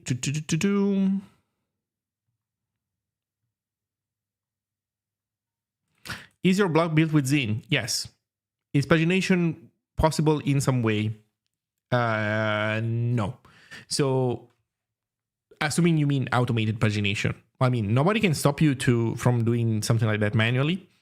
But I get it. It would be tedious, and you would like to have automated pagination. And more generally speaking, Zine right now doesn't have the ability to generate, let's call them synthetic pages, where the idea is it's a page that gets generated, but it does not have a corresponding physical, quote unquote, super markdown file in the content directory. Everything maps.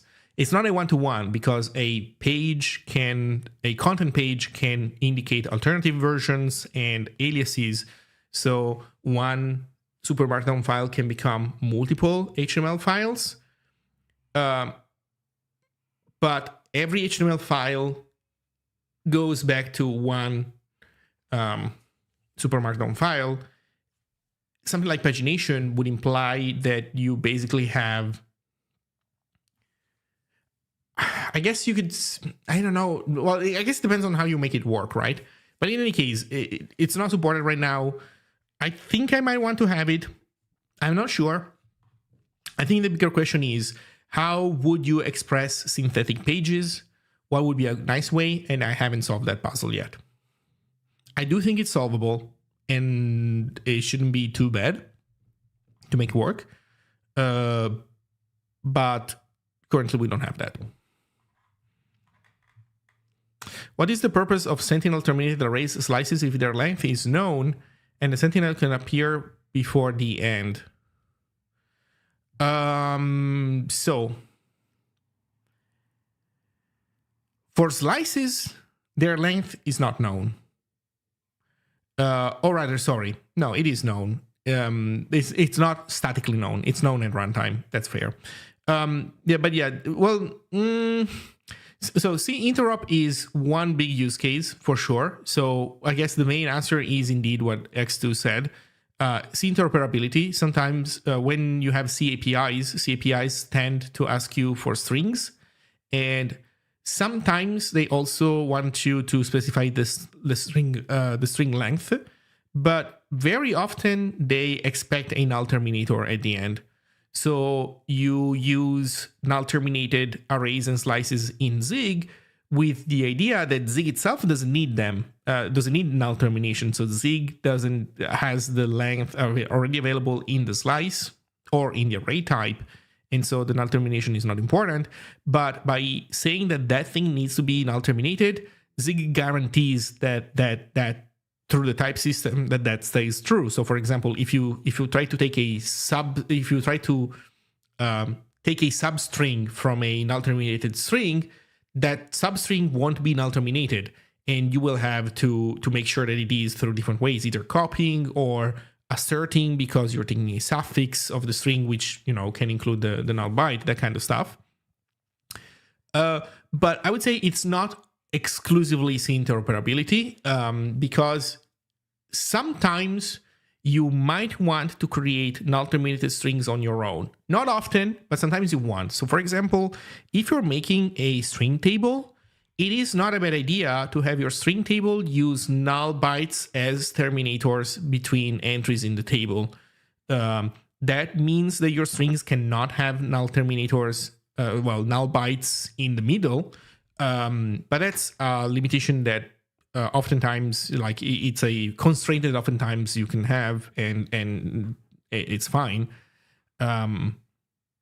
So I guess the complete answer is, yeah, mostly for C interoperability.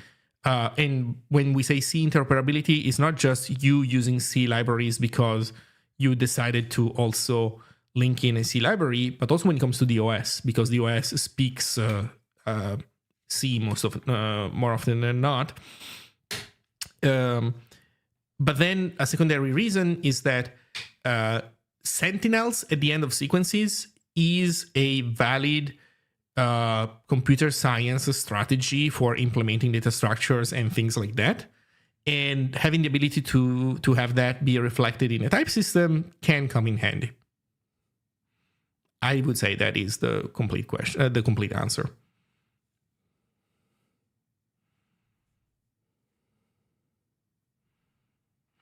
Cool, I might try to translate my automated blog to Zig and use GitHub pages for auto deployment. I just have 366 posts. Holy shit. I see. Yeah, that would be a long list. I can see why you would want to paginate it. I would say this: pagination has its place, although as a user, I don't really love it oftentimes, because I get it that a very long list is annoying, but also having a ton of pages is annoying. It doesn't really help much. So it depends on your sensibilities. If that is a deal breaker, then it might be a bit too early for you to try out Zine. If you are either willing to just accept that you have a big ass list of posts somewhere at some point, that's another thing that you can do. Alternatively, like a third option would be that you you create some form of not pagination, but like some form of categorization that breaks the thing in some sense. So for example, you could organize them by year. So you could say, I'm going to display on the front page blog post of the current year, and then put all the other blog posts in another subsection, and then it's like the year 2024, 2023, whatever it's supposed to be. I don't know. I guess the point is you can find other ways of expressing that, if that is something that you're open to doing.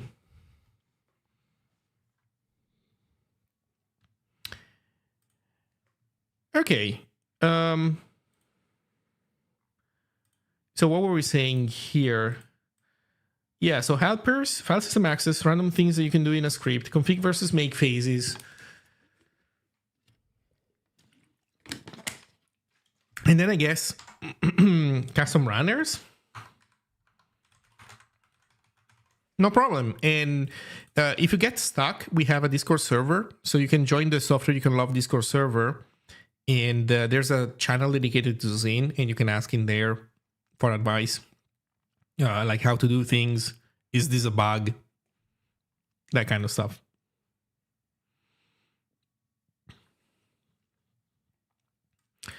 So I feel like this is a good plan. So this would be 5 more videos. They would be pretty intense. Holy shit. I can see doing this one. No problem. This one is already a little bit more intense. This one is fine. This one, oof. Like I guess these two are like the bigger questions, because you would have to scope them. Like you have to decide exactly what to show, etc.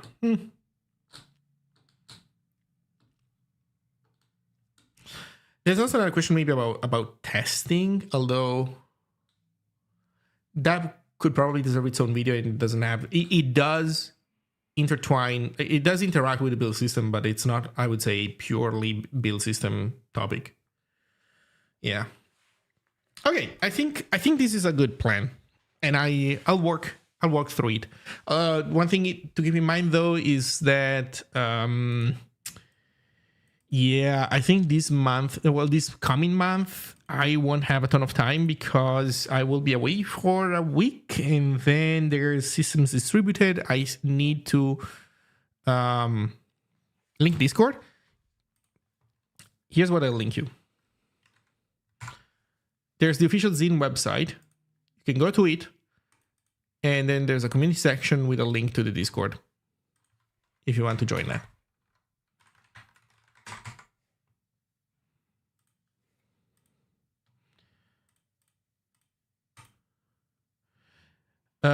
Yeah, so there's next month is not gonna be easy, so chances are that this is gonna be, I don't know, a July thing. Maybe we'll see, or who knows, maybe I manage to work on my talk super fast, and then I can also pump this one out. I doubt it though. Honestly, I doubt it, given how long it took me to do the first one. I should have gotten better. I should have gotten faster at doing it, but I don't know. No promises. Also, I think I don't want to start it and then disappear for a week, because it's going to be so painful to start again after a week, I think. I don't know. In any case, we'll see.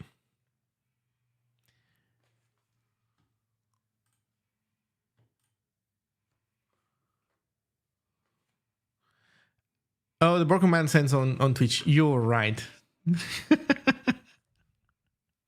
You're right. That's on me. It's because I never implemented the YouTube part, because the YouTube API keeps pooping itself. There you go, guys, on YouTube. I am so sorry. Look, be happy, because it's actually surprising that the YouTube integration hasn't pooped itself already, because I remember that this thing used to crash very quickly. Now I've been live for 2 hours and it hasn't crashed yet. That is actually truly surprising. Eat pickles with cream, it's okay. Thank you for the Prime sub. Pickles with cream? I don't know, man. Are you implying whipped cream or just cream? What you guys just call it cream, right? Like normal, I don't know what to call it. Like cooking, heavy cream, heavy cream. I think you call it heavy cream.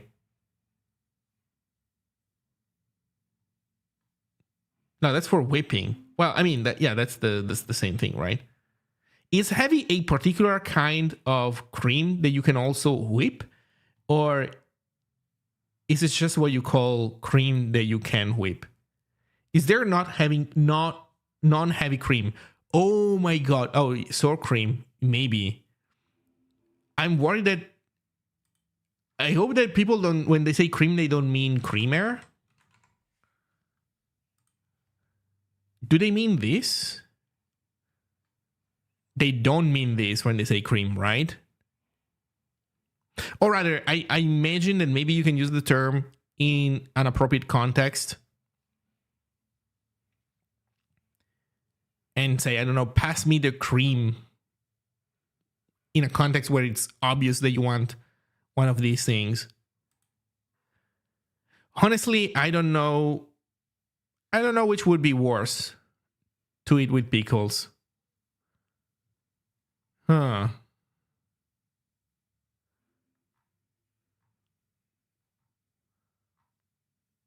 Yeah, I don't know, man. Sour cream.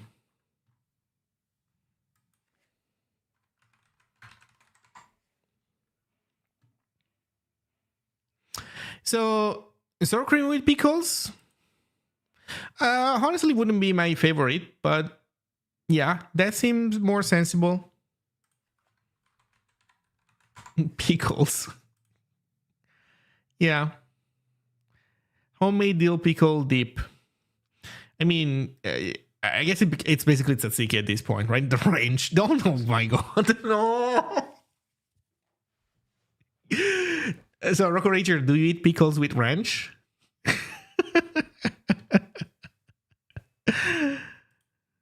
Oh no! Why do we always end up there, man? I'm trying my best to like. Jesus Christ! Yeah, we're talking about ranch. I'm sorry. I don't know. So, well, that was certainly something. Cucumbers with ranch, though. Ranch on pizza. Uh-huh. Here's how I eat cucumbers.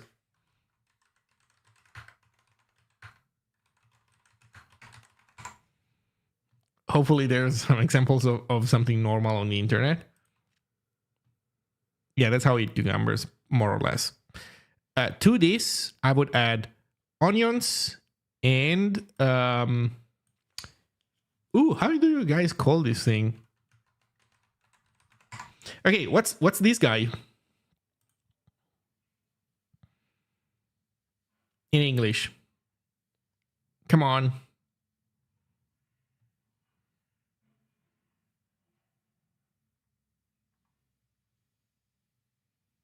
Radish? But like, wait. So that would be radish for me, but let's see, radish. It's like there's a weird variety of things that shows up. So this is it. This is already, I don't know, kind of sus. The fuck is this? Like, what is this dildo-ish version of this? Come on. With a double D? Wait, is that a Pokemon? Red cabbage? No. Wait, what do you mean? What is this? These are like white carrots, basically. Okay, you cannot. So listen, you cannot have one word that describes so many different vegetables. Come on, man. It's like you don't know what you're doing. So the weird spiral broccoli, actually, technically, it's not a broccoli, it's a cauliflower.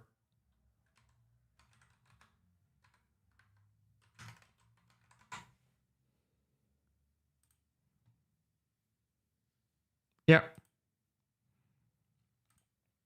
This guy is so fucking good in the oven. You wouldn't believe it. Oh, red cabbage. Yeah.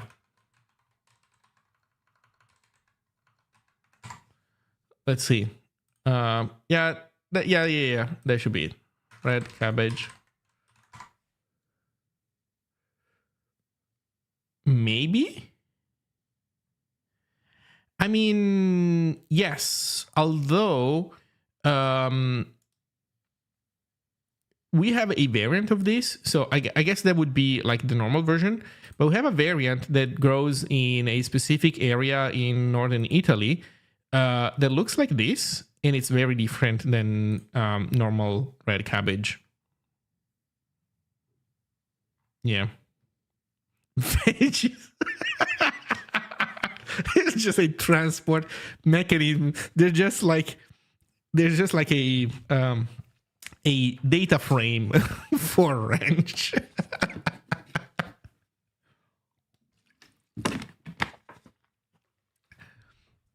They don't go in burgers? Wait, I mean, so these guys don't go in burgers? I mean, why does it keep opening this fucking thing, Google? Come on. Do they not go in burgers? I mean, I don't know. Maybe you could try. Maybe that would be nice. What the heck is this stuff? Black Spanish round radish. Yo.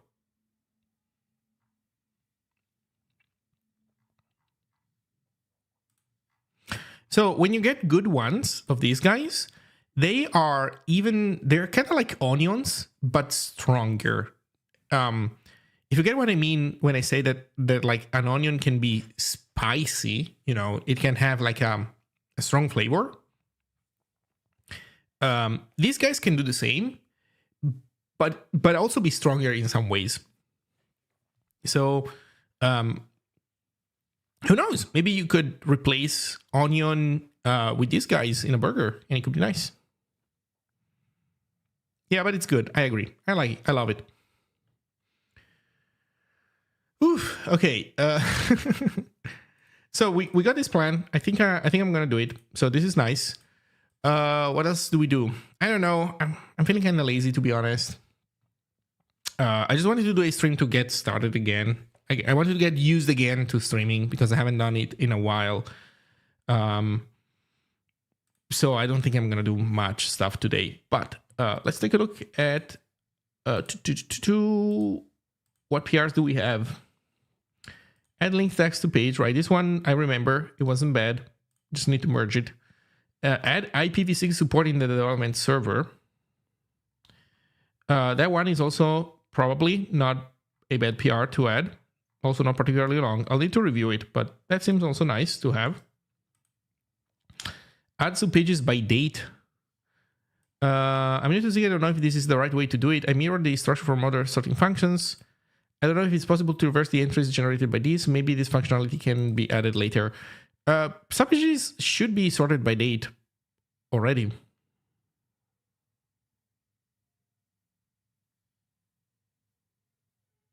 Greater than.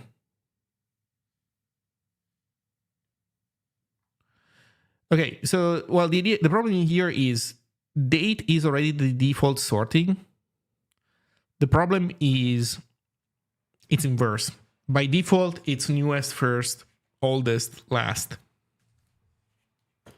So I think that this person needed that sorting. But in this case, it would be basically an inversion, not a real sorting.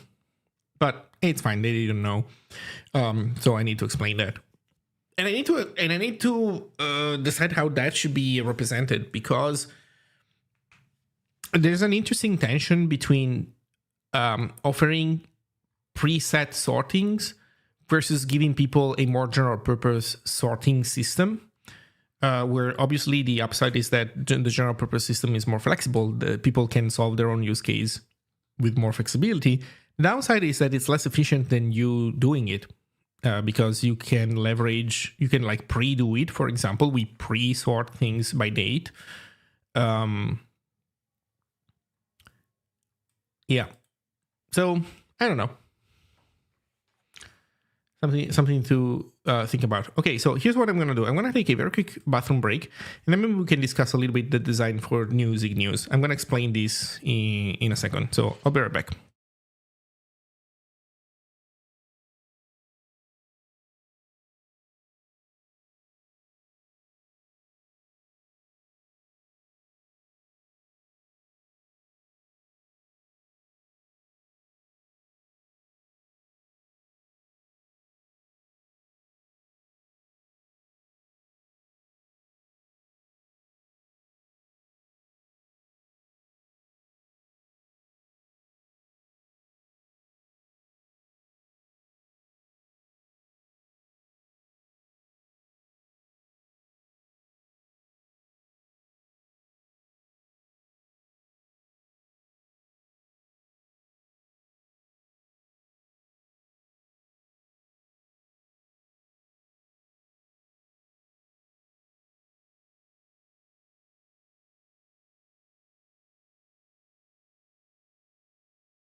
I just noticed something.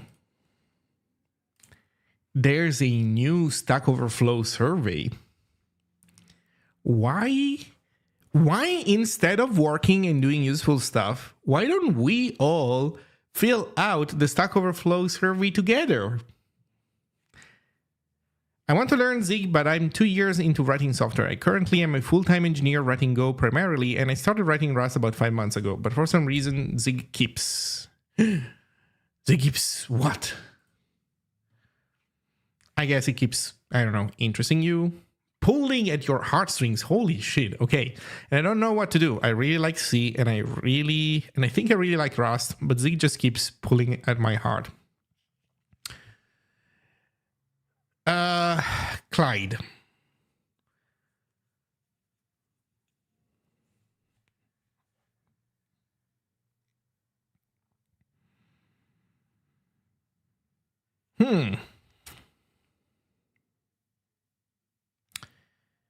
Here's my suggestion.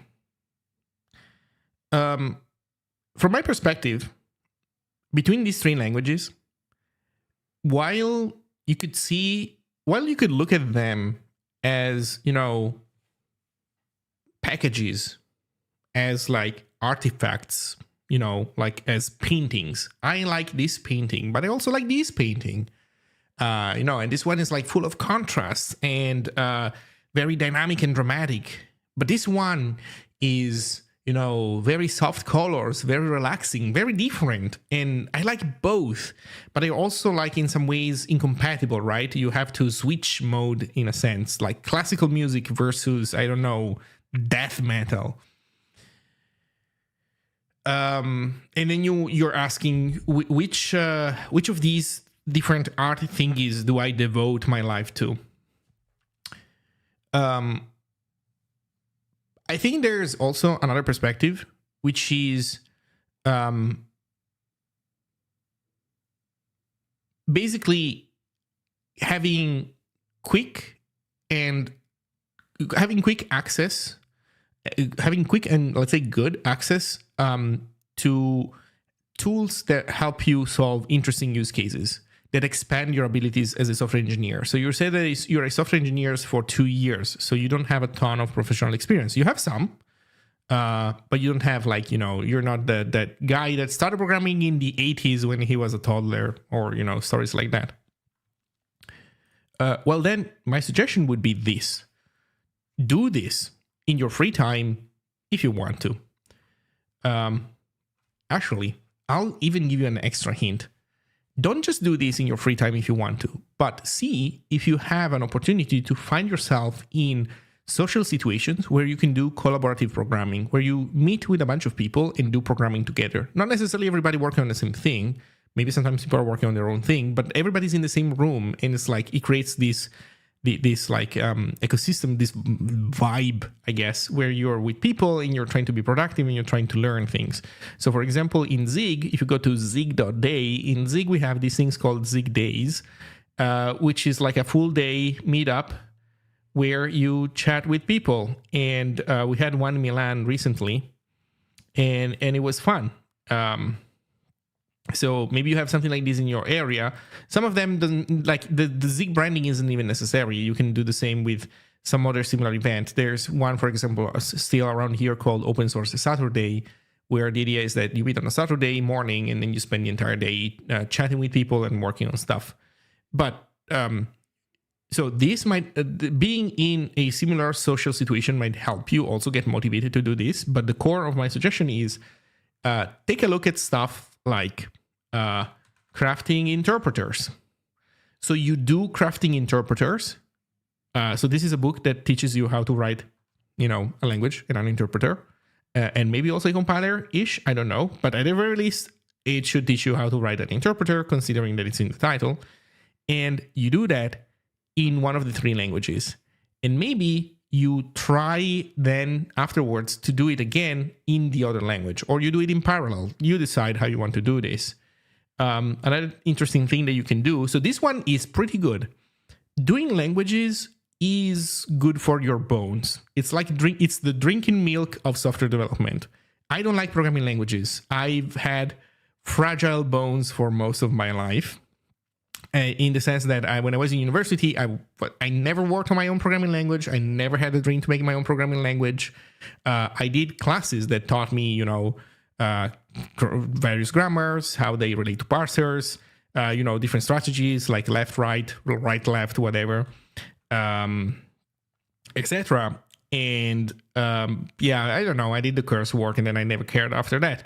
But after getting involved with Zig, I see it now that even though chances are that in your life you will never make your own language, in a serious manner.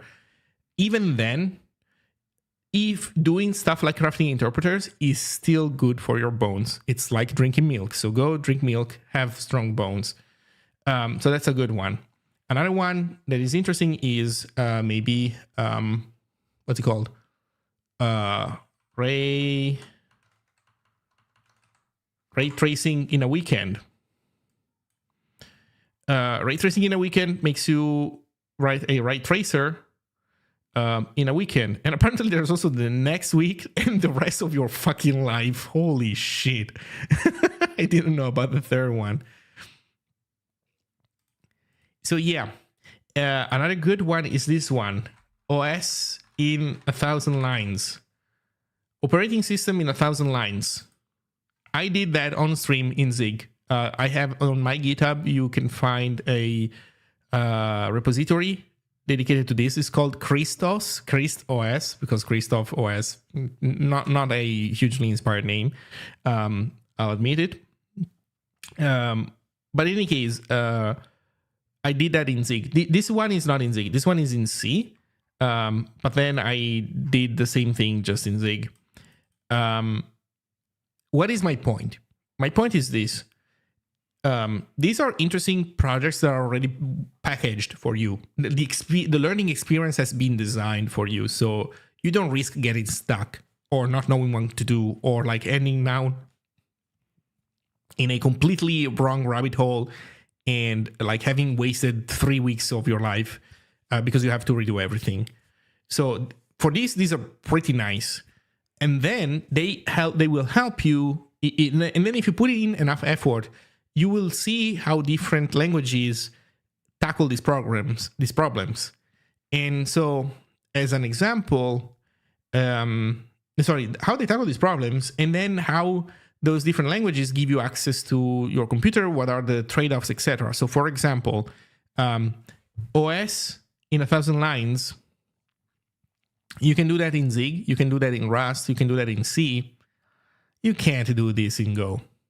I mean, maybe you can if you really want to, but in practice, you kind of can't. And I think it's interesting to see this perspective. So I guess my point is that while, yes, these are different things and you feel like you would want to learn one and like really learn to appreciate it in its own things, at the end of the day, all these languages are roughly the same thing. And I think a more interesting question is learning what the widest breadth of things that you can do. So with all due respect, while I don't dislike Go, I've been a Go developer for a couple of years. I mean, like professionally being paid to do Go, and I don't hate it. But for example, Go, you will see that Go falls incredibly short when it comes to all this stuff. Like Go is not going to be good. It's not going to be great. Okay, I don't think it's going to be able to do the OS in 1,000 lines. It's not going to be great at ray tracing, and it's not going to be great at crafting interpreters either. You can write an interpreter in Go, sure. You can write developer tooling in Go, but the same developer tooling written in Rust or Zig will be an order of magnitude faster. And I know this for first-hand experience. I've been a Hugo user for a long time, and then I got fed up with the templating language because it kind of sucks. And I made my own static site generator. I wrote it in Zig, and it's an order of magnitude, actually more than an order of magnitude faster than Hugo. Which, to be fair, Hugo is already pretty fast. Like, from a user experience perspective, it's a pretty decent user experience. I like it in terms of performance. But Zig can just do better, significantly better, because you're not forced to stay in the Go runtime or any runtime and do things that appease the garbage collector, not having access to memory allocation, etc. So from that perspective, I would say that you don't want to lock yourself out of those use cases, because you're basically kneecapping yourself as a professional, as a software developer. And so C, Rust, and Zig are way more interesting languages. And then from these ones, you pick the ones that you like the most. Obviously, C has the upside of being everywhere, being well proven, but also old as fuck and crappy in so many ways. So that's one trade-off. Another one is Zig. Zig is new, much better than C in so many ways, but also, unstable, not proven. So that's another gamble that might or might not be worth it. And then you have Rust, which is in some ways an in-between, as in kind of new like Zig, more proven than Zig, but also when it comes to certain lower level stuff, not as nice as Zig, but then nicer than Zig when you're doing certain high level stuff. So I guess my point is, I think that what you should be looking for is not necessarily one language that has, that seems to have an aesthetic to it that you find appealing. Although I do recognize that is a thing, and that it makes sense to factor into your decision making, I don't think that should be your North Star. Your North Star should be, how do I get the computer to do everything I want it to do? And I think that's a more interesting question. And these are opportunities for you to explore that problem space. And then after you do that, then you will see that at the end of the day, Zig and Rust and C, they're not even all that different. Because at the end of the day, you will be doing roughly the same things in all of them. Maybe they will have their own ecosystem with their own preference on how to do things. But for example, you know, in the fact that in C, I'm going to say, the fact that in C you would allocate some, you see that maybe in the ecosystem people tend to allocate something that they could in theory put on the stack. It's like, or vice versa. I don't know. It's like, yes, there are cultural differences that they do have an impact. But once you know what you're doing, once you know that at a specific point you need those fucking bytes to be on the stack, then whatever culture thing around it exists, it doesn't even matter much. What will matter maybe is going to be like limitations there where you're trying to achieve something and then the language doesn't want to cooperate, and then that's going to be a different thing. But in any case, point is, try to become a programmer that can do everything, not a programmer that can only do a subset of things. Not only because because you haven't had the opportunity to experience something that will obviously always be true to some degree, but also you're limited because your programming language prevents you from being able to go somewhere. Try not to be in that state because it fucking sucks. Okay, let's go to the Stack Overflow survey. Everybody, you should follow along at home. So let's all do this thing together. And yeah.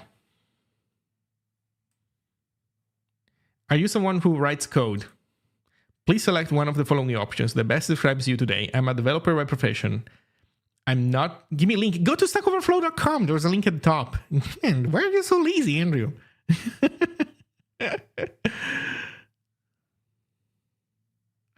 Really appreciate the advice. As weird as it might sound, I'm actually in a minimum custody correctional facility. So though I have mentors at work, I don't outside of work. So I greatly appreciate it. Oh, that's cool.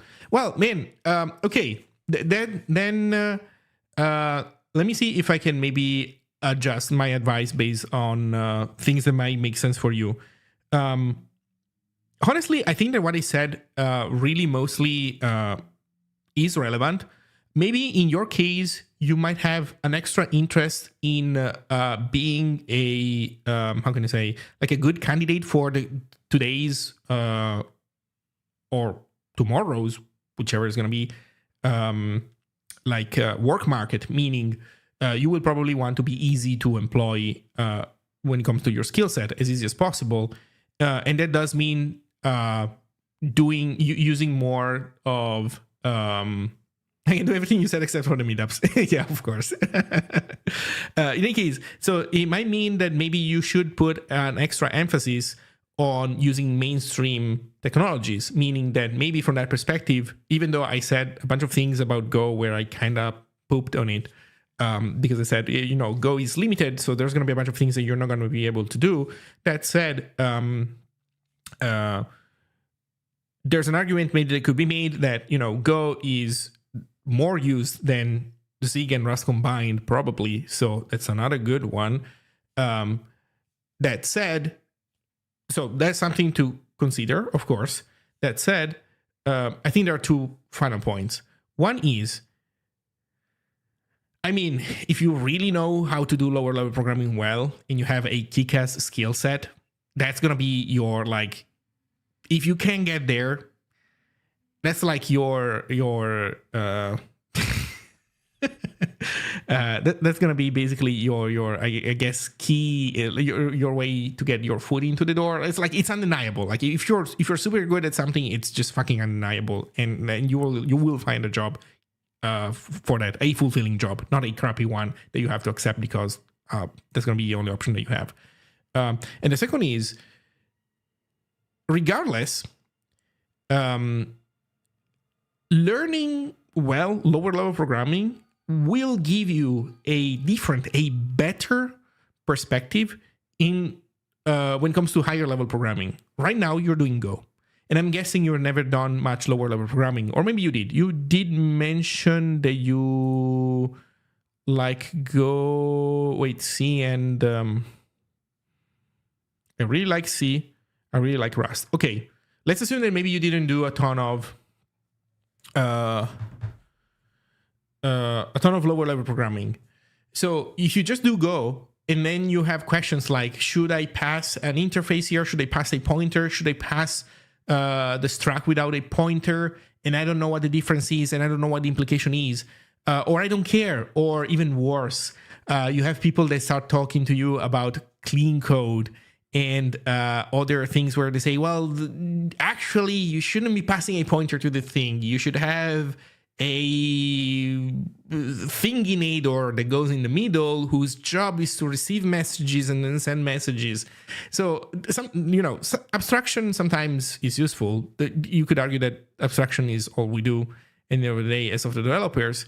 But if you don't have knowledge of how these things map to the hardware, then things go out of whack and people become religious about it. And to some degree, things like clean code and some other development practices, they kind of tend to go there sometimes. Where if you actually knew and you had the ability to really understand how your program gets actually executed by the machine, you would realize that, of all these three options, actually, this one doesn't do anything. This one just worsens performance for no reason. These two are roughly the equivalent, and so which one you pick is fine. And then you can actually laugh at people that look at for option and they say, well, actually, according to clean fucking code, this one is the only right one. These other ones are all wrong because my God said so. So yeah, there's also that. As much as I love Go, it doesn't excite me like Rust does. Yeah. Writing endpoints pay the bills, but not where my heart lies. That makes sense. Yeah. Absolutely. Nice. Well, you know what? If you do make progress, do a report back. Let us know how it went. Or actually, if you get stuck or you want some help reviewing code, as long as it's not too complicated, or actually, even if it's mildly complicated, I'm happy to just share a link and I'm happy to take a look and tell you if maybe the Zig version could be improved. I am not going to be able to offer you that same service when it comes to Rust, nor Go. I mean, I did do Go a bunch, but it's been a while. And let's just say that my expertise now is Zig. I was expecting a value of type T to coerce to a union that features T. Are there reasons why that is not the case other than explicitness? Yes. I can get into that in a second. Let's see. I'm 2 months out from finishing my CS undergrad, so I'm trying to find my place in what language I really want to lie my hat on at night. I see. Understood. Well, no worries. I'm doing these streams mainly to talk about this kind of stuff. So not a problem at all. From that perspective, what I would say is that going forward, you should expect to be able to juggle more than one language at a time. Although I understand what you mean, because you could be, you could juggle crappily 10,000 languages, but being able to use one really well does make a difference. Totally understandable. Just make sure that you have at least one language that allows you to do everything under your belt. That's it. So why don't they coerce? And you say a union. Okay, so I guess question number one would be, are we talking about a tagged union or a non-tagged union? Let's assume that you talk about a non-tagged union. Or rather, I'll explain tagged unions briefly for people to follow along, but then I will assume that you're talking about a non-tagged union. So a tagged union in Zig is a union enum. Rust calls them enums because Rust is weird. But yeah, this is come on, man. The editor doesn't want to collaborate. Okay, this is a union, and it has cases foo, and it's going to be type bar, and then we have, I don't know, whose, It's going to be type buzz.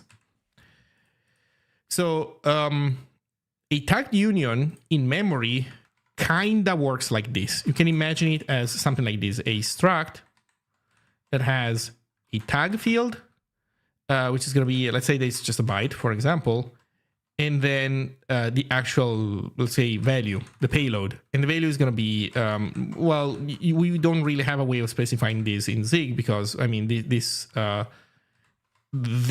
thing we express as a union. But the idea is you have a tag, and if we care about, if we assume that ordering here in which I express these fields will be reflected in memory, then I think usually you have the value first and then the tag second. So actually, am I right? I think I might not be right. I think I might be wrong. I think the tag has to go first. In any case, the point here is they don't coerce because, yeah, I guess you could make it coerce, or rather, there's clearly this problem. What if you have two different tags that have the same bar? And that's a problem, right? Because you don't know then which one of these guys the tag should be. That's certainly a problem.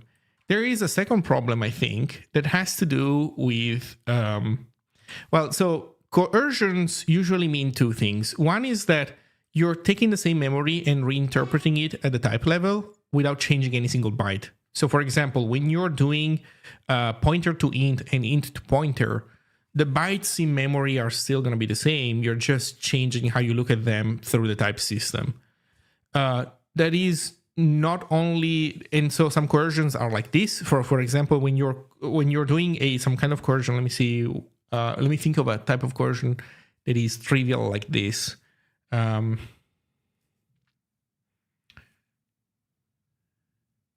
Maybe you have an enum and then you turn that enum into a number, but that's not a coercion.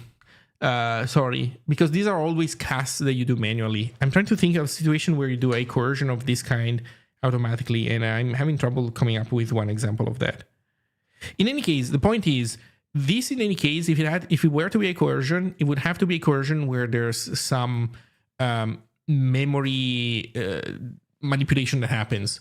Because in a tagged union, then you have to create a tag. If it's a untagged union, then an untagged union, so without a tag, first of all, you will still have this problem because the fact that the tag is not present in the runtime memory still would present this problem regardless.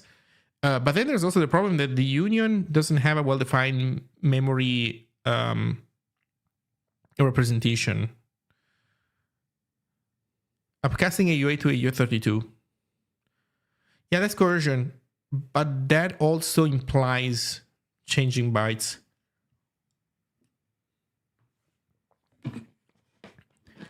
Because when you upcast a UA to a U32, you need to have the other 24 bits be zeroed, right?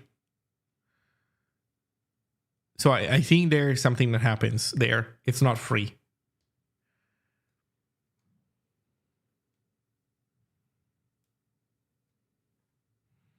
Ender wants to remove float from int. So coercion that changes the memory layout. Yeah, there's a bunch of those. Well, if you think about it, every time you have a pointer that coerces to a slice that coerces to a pointer or something like that, or vice versa. Like you have, when you do this, when you have a pointer to an array, that coerces to a slice. But that 100% changes the memory layout because this is just a pointer and we know at the type level that this is length 5, but it's not in the runtime bytes yet. So when we do this coercion, this requires creating a new value that has the pointer and also next to it 5. So we already have a good chunk of coercions that do change stuff. So, you know what? I guess what I was trying to say is that if the coercion doesn't change anything and it just changes how the type system looks at things, then that would be more likely to be possible. But then if you have to change memory, that becomes more tricky. Still possible, just more tricky, because the semantics, I would say, I guess it's not a one-to-one. It's not a necessary, it's not a causality, but it's a correlation. The fact that you have to change memory probably makes things more complicated.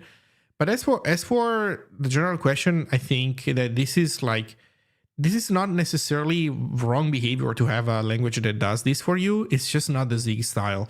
Like the Rocco, I think that at the end of the day, Rocco Ranger gave the smartest answer. Like, what do you do with multiple tags that have the same type? Like you're screwed at that point. But more in general, Zig just does not do this. Zig doesn't do automagic things almost ever.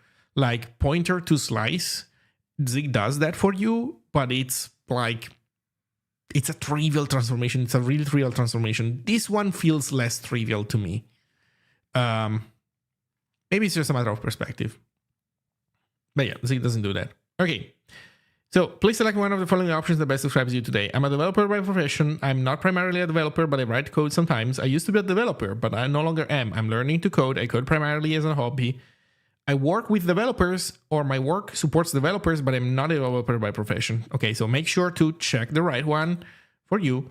And then let's continue. What's your age? Oh my God. It's going to be 2534 for me. You consent to providing your information to help us stay privacy compliant. I do not agree. Selecting this will end the survey. Okay, I agree. Which of the following best describes the highest level of formal education that you've completed? In my case, that would be a BS, bachelor's degree. What's the following best? Which of the following best describes your current employment status? Employed. Oh, I mean, technically, I think it would be the second, but let's not get too technical. Which of the following additional activities are you currently engaged in? Attending school? No. Engaged in paid work? Yes. Less than 10 hours per week. 19 hours per week. 29 hours per week. Oh, it's per week. I was saying, wait, isn't it like 40 hours? But not a week. I'm going to explain why I bring that up. Yeah, for sure. So per week. No, wait, that is 40 hours per week, right? You do 8 hours a day for, yeah, the fuck? Why is this? I don't understand. Oh, additional. I should have read the bold word and not skip it. What additional work do you do? Transitioning to retirement. Yeah, I mean, I don't really do any of this stuff really enough to really check the box. So none of the above. How many years of professional work experience do you have? Please round to the nearest whole number, excluding any decimal points. Okay. Why just please write down an integer? Why don't just say this? Oh man.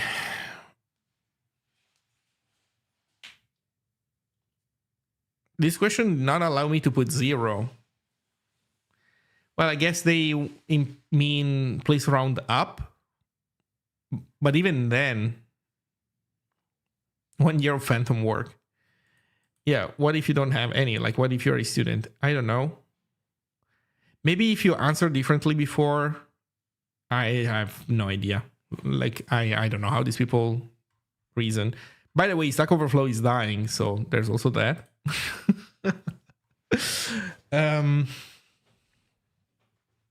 Nearest whole number is not rounding up. Then I don't know, man. Then why don't they accept 0?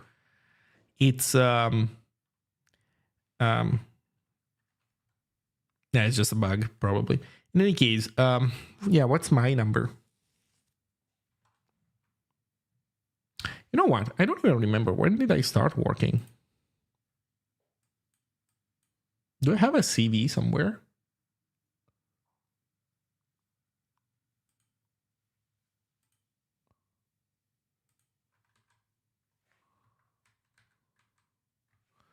I don't know where I have a CV, and I don't know.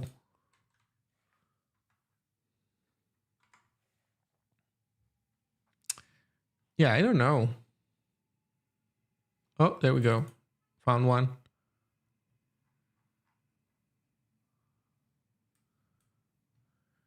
(2016). So that would be 2016, 2025. That would be, let's say 9. Right? What do you think about the need of comp-time interfaces or traits, especially for third-party libraries, for example, to communicate the intent of parameters better than using any type? I think that having a system of that kind would be nice. Precisely what that should look like in Zig, it's not entirely clear to me. There is 100% some tension between having a system like that and duck typing. Especially, in your case, you're especially mentioning comp-time interfaces. So we're not talking about runtime polymorphism. We're just talking about whether a given type can be passed as an argument or not, and communicating that to the reader. So currently, the way it works is that since it's comp time, you can't get it wrong, right? Because your stuff would just not compile if you pass the wrong argument. That said, it is true that any type is an opaque keyword to some degree. So you have to read in the comments what is the expected type, and that kind of adds some friction there. So I don't know what the answer should be. I think that Andrew is not entirely against this idea. I think that he might eventually tackle it. I do think that it's not a huge priority because you can get pretty far without needing that. And especially like in my experience, it's not, once you become proficient enough, it's not hard to understand what's happening there. I 1000% understand the friction that is there for newcomers. Like, you need to pass a reader interface and like a reader, and the reader is an any type, and it's not clear what the heck is going on. And then everything is generic, and then it poops itself and you don't understand why. And you have these huge type signatures that make no sense to you. So that part I totally understand. But if the question is, does not having comp time interfaces or like a trait system, does that hinder the ability to create good libraries? I don't think it does. I don't think that it actually I don't think that it hurts the ability of library authors to create good libraries. It does make it harder for newcomers to use them to a non-trivial degree, and it does make it slightly harder to use them for more experienced developers. So having something that solves that could be nice. I would say it is on the table. It is not a priority. I do think that, keep in mind that Zig is a work in progress project, right? So it's not complete. And I think that it is correct to prioritize the design and the development of features that do have a more direct impact on people's ability to create good software. This that you describe has some impact, but not a huge one, in my opinion, at least compared to other things that the team is working on. For example, incremental compilation. I do think that having slow compile times does hinder our ability to create good software. Without a doubt. To me, that is a gigantic stand-up time. Yeah. Have fun, Matt. To me, that has a gigantic impact. Thank you. See you next time. Or later, which one comes first. So yeah, having faster compile times, hugely more important. But yeah, that point makes sense. So I guess my point to conclude is that, and by the way, I'm not saying that this is what you said,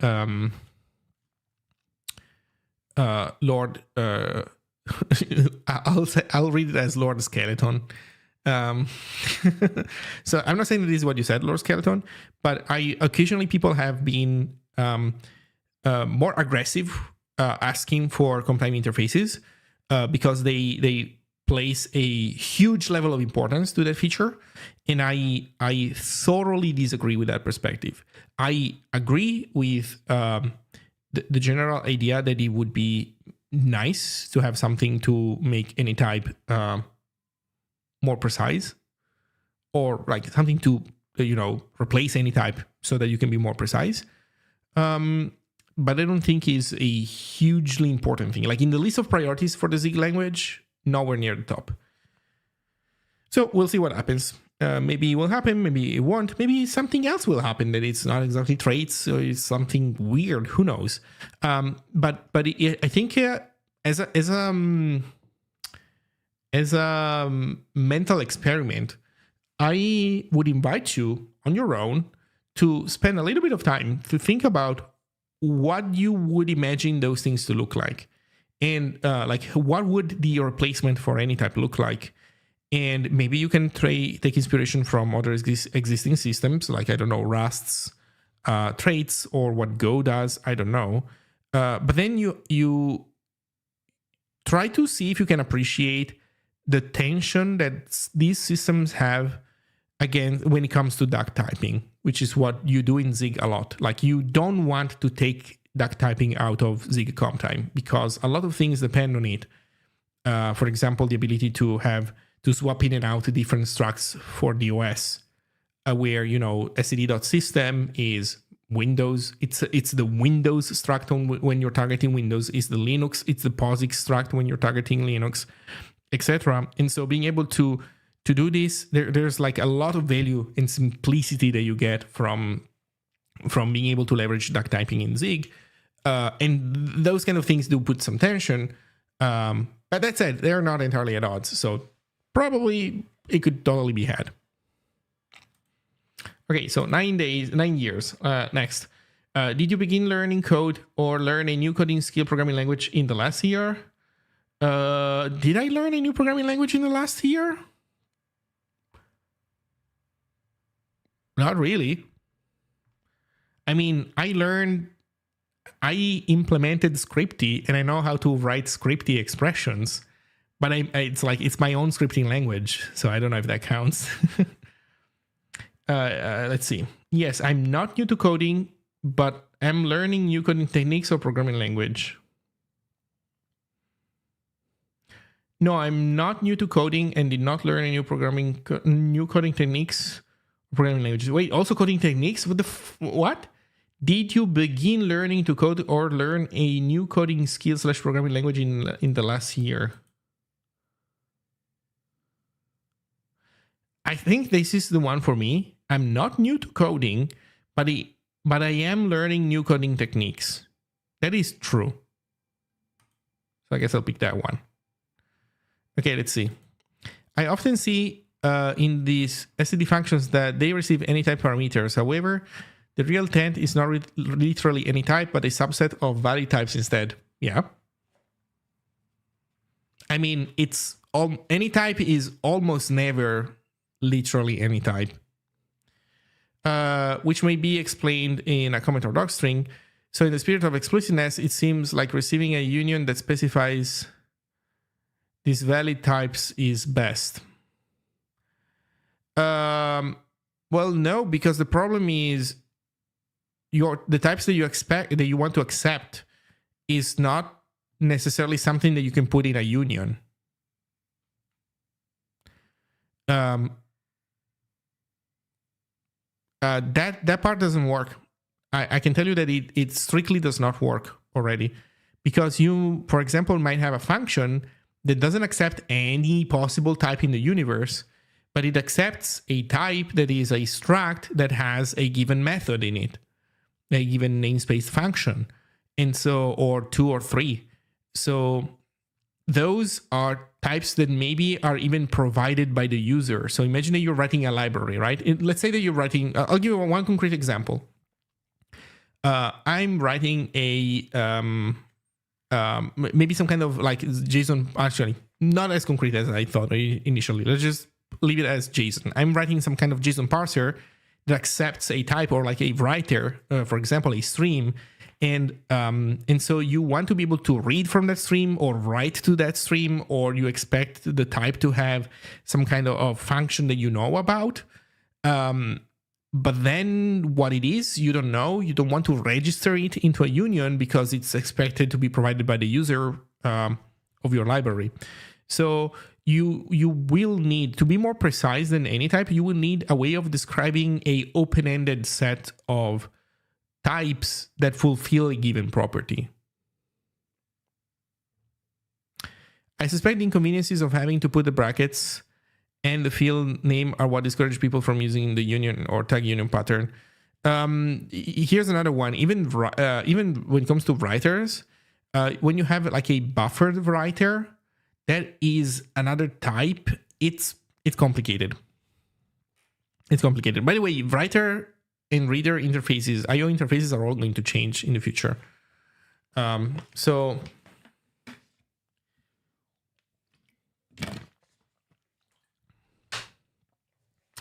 associated comp time vtable parameter, but then what about like duck typing over the presence of fields or other types of decals that aren't functions?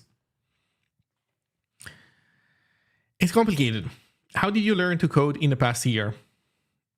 Other online resources, standard search, forum, online community. I did learn things from some online communities. Stack Overflow.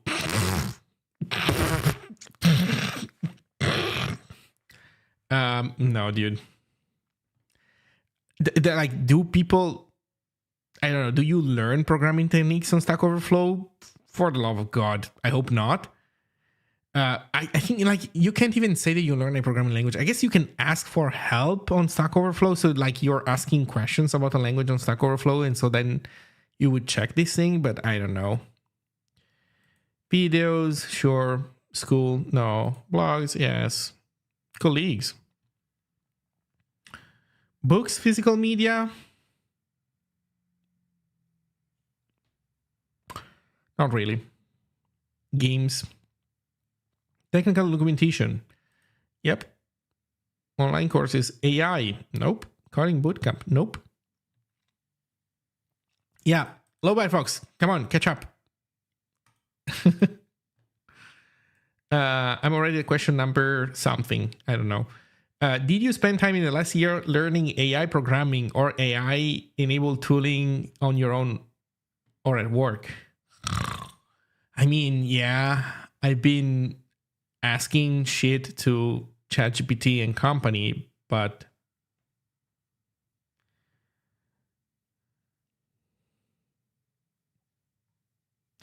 these stupid fucking questions, man. I learned something that was like, I don't know. Did you spend time in the last year learning AI programming? What the fuck is AI programming? Like, because the thing is, you know, there used to be a time where you would assume that this meant, wait, did you learn how to do how to program, like, I don't know, neural networks, language models, machine learning of various kind? There used to be a time where that was the intended meaning. But now the meaning is, did you learn how to write slop? Or rather, did you know how to ask the AI for slop?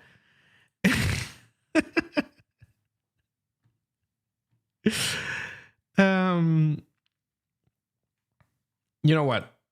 I'm going to say just no.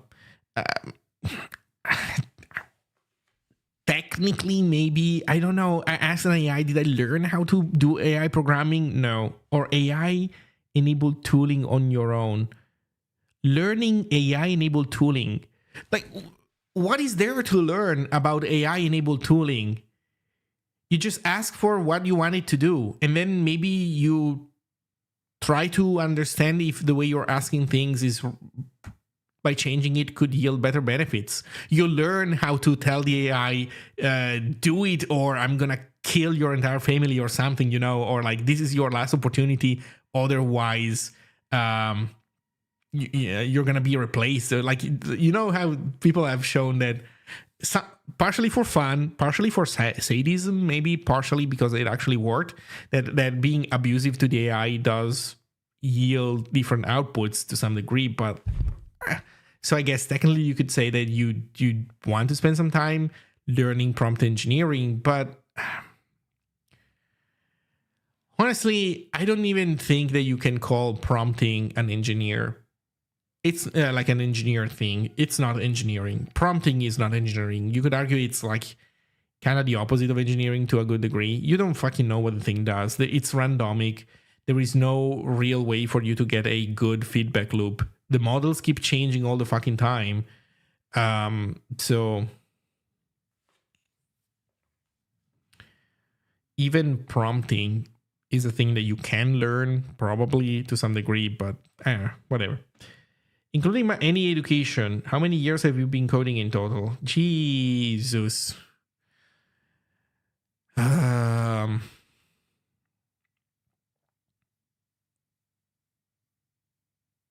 don't know. Probably close to 20.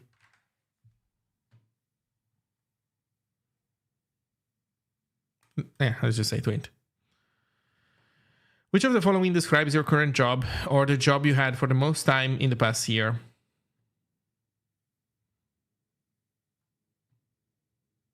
Developer, comma, AI apps, or physical AI? Huh? The fuck is physical AI?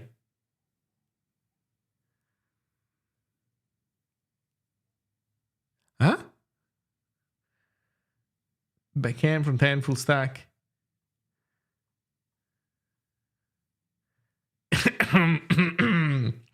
Of course, I should put senior executive.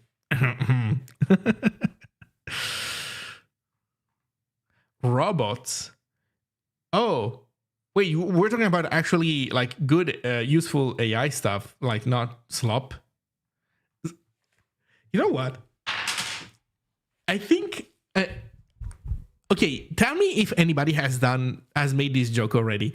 But I was about to say that like maybe physical AI, assuming that we mean something like robots. I don't know. That's like agents that can do stuff and I don't know, achieve goals, not suck. And I was saying, yeah, these are as opposed to the other things that are like slop machines. And then I made the connection. As anybody's, if you think about it, prompting is kind of like playing the slop machines. Right? You pull the lever and you watch the thing is spin, and then you look at what kind of slop you want. Anyway, sorry, not the best joke ever, but slop machine, it's kind of funny. In my case, I'm a VP, so I'm gonna write that I'm a VP. Approximately how many people are employed by your employer? This should only include your primary company. And if there is more than one employer, please consider the one you spend most time working with.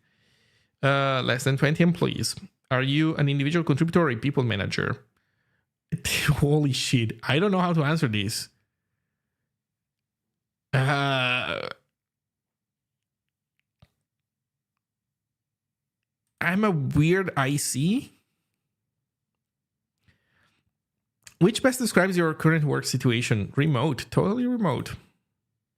Have you influenced or endorsed a new technology purchase at your organization or sole proprietor job in the past year? So the last time I did this, I answered yes, but I think this year the answer is no. When you're in a position to influence or endorse a technology, whether work, school, or personal project you're responsible for, what features or attributes matter most when deciding to support a tool? What factors would be deal breakers? First, select the context. Work. What attracts you to a technology or causes you to endorse it? Most to least important. Reputation for quality. Easy to use API. Customizable. Connected to an open source project. So we move them up and down. Do I then select only some of them. How does? Why can I click to select and then I click what? Okay. Oh, I click one and then I click another one. And it's not like it swaps them or does anything. It just fails to select the second one. Delightful. So I don't know how to, let's see. Reliability and low latency. Holy shit, number 1. Connected open source project, number 2. Number 3, a reputation for quality, I guess. AI integration or AI agent capabilities. Of course, it had to be there. Good brand and public image. Man, you would not want to use something that is reliable, low latency, open source, and of quality if there is not a good brand behind it. You know, oh my god, the logo is ugly. Throw this thing in the trash. Let's use the slop one. Robust and complete API, reputation for being ethical. Offers robust free option or discounts for academia or nonprofit orgs. Maybe I should pull this one up, I guess, but used by other companies or institutions you trust.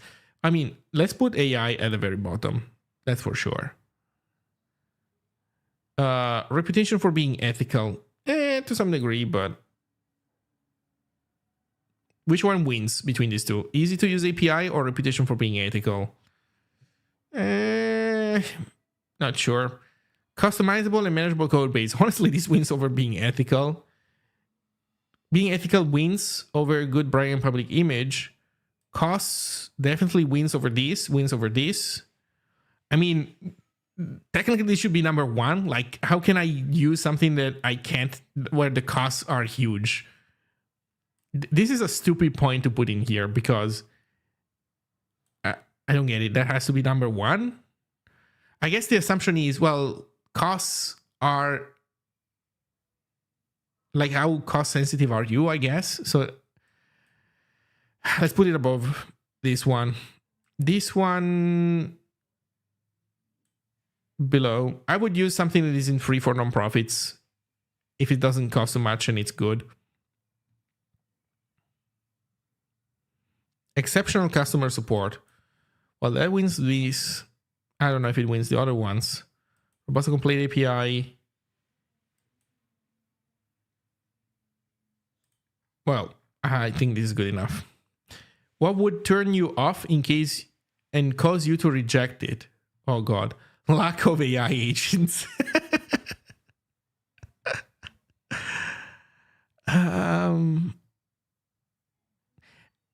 These questions are like, one is the same as the other ish. Are they like checking that you put the same ordering? Prohibitive pricing. Okay, let's see if we can mirror this. Reliability and low latency. So what's the opposite?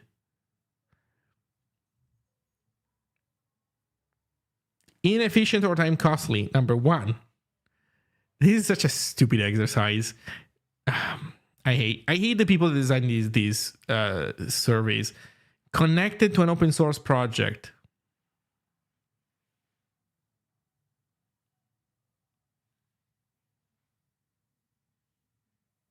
There is no direct. Oh no, there's no direct opposite of not connected to open source. Poor search or lack of RAG capabilities. Oh man. Reputation for quality.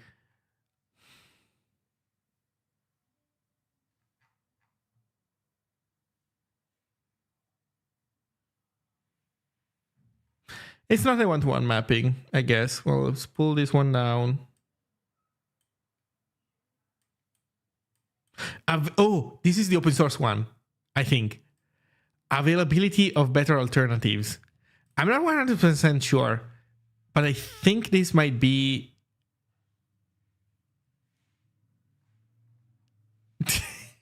You know what? Maybe this is just in my book, but in my book, I'll assume that availability of better alternatives is kind of the opposite of connected to open source project. Reputation for quality.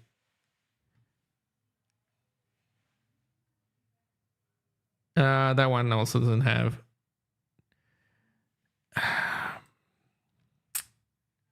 Also, like specialization, I don't know what that even is supposed to mean.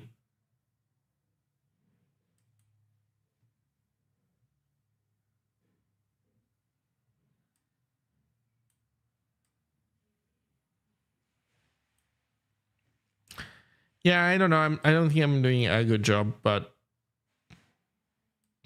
I'm moving stuff as it roughly feels right, and then I'm just gonna call it a day.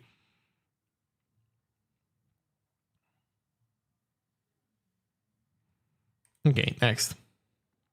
What industry do you work for in?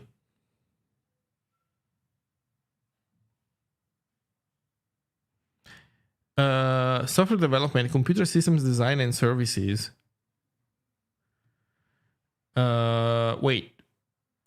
I guess it's software.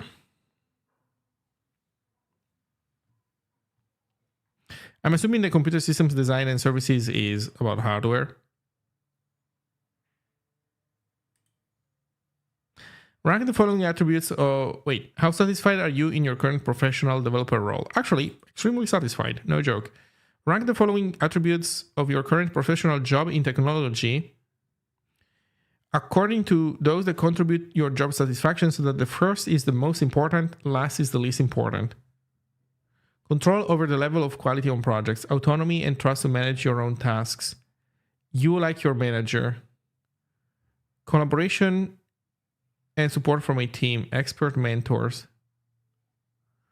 Opportunities to mentor and lead junior level co-workers.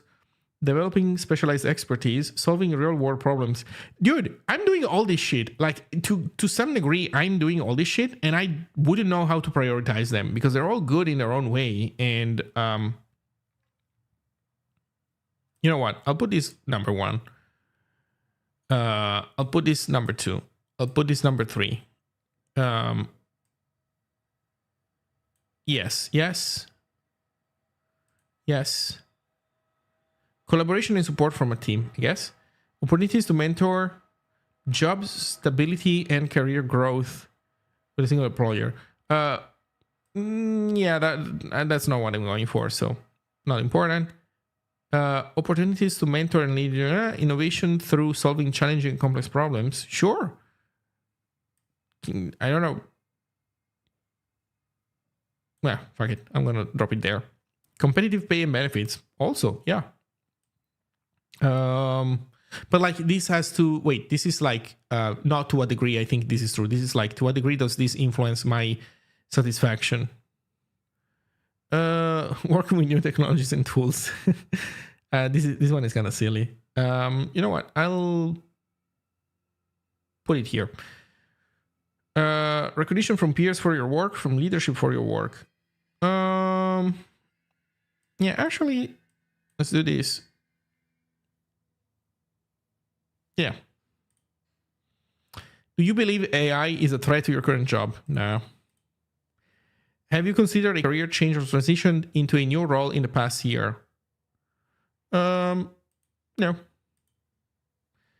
Primary work role over the past year, excluding general operating systems and web browsers, how many distinct software applications or platforms did you regularly use to create, analyze, manage, and share information in order to do your job? Please enter a whole number below with no punctuation or leave blank. How many distinct software applications or platforms did you regularly use to create, analyze, manage, or share information? Git and GitHub.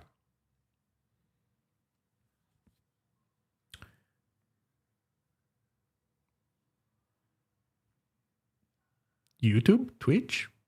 Those should those count? Should I count YouTube and Twitch? For your side projects or other personal work over the past year? Same question. Okay.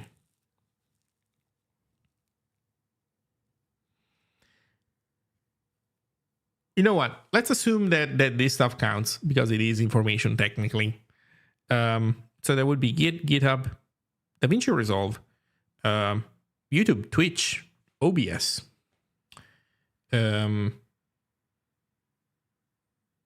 Ghosty, the terminal, Helix, my editor. Other types of ways of sharing information has been email, an email client. I've used Google Docs. Everything that isn't code goes on Google Docs occasionally, or Zulip 11, I guess.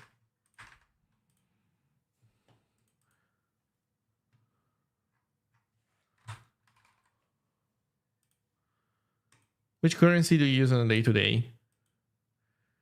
What do you mean? Wait, do they have weird answers? Can you say Bitcoin or something? Like, what? What's our annual compensation? Salary, bonus, perks. I'm gonna make an approximate number, but it's about this. Do you have a Stack Overflow account? I think I do. How frequently would you say you visit Stack Overflow? Never. How long have you used Stack Overflow?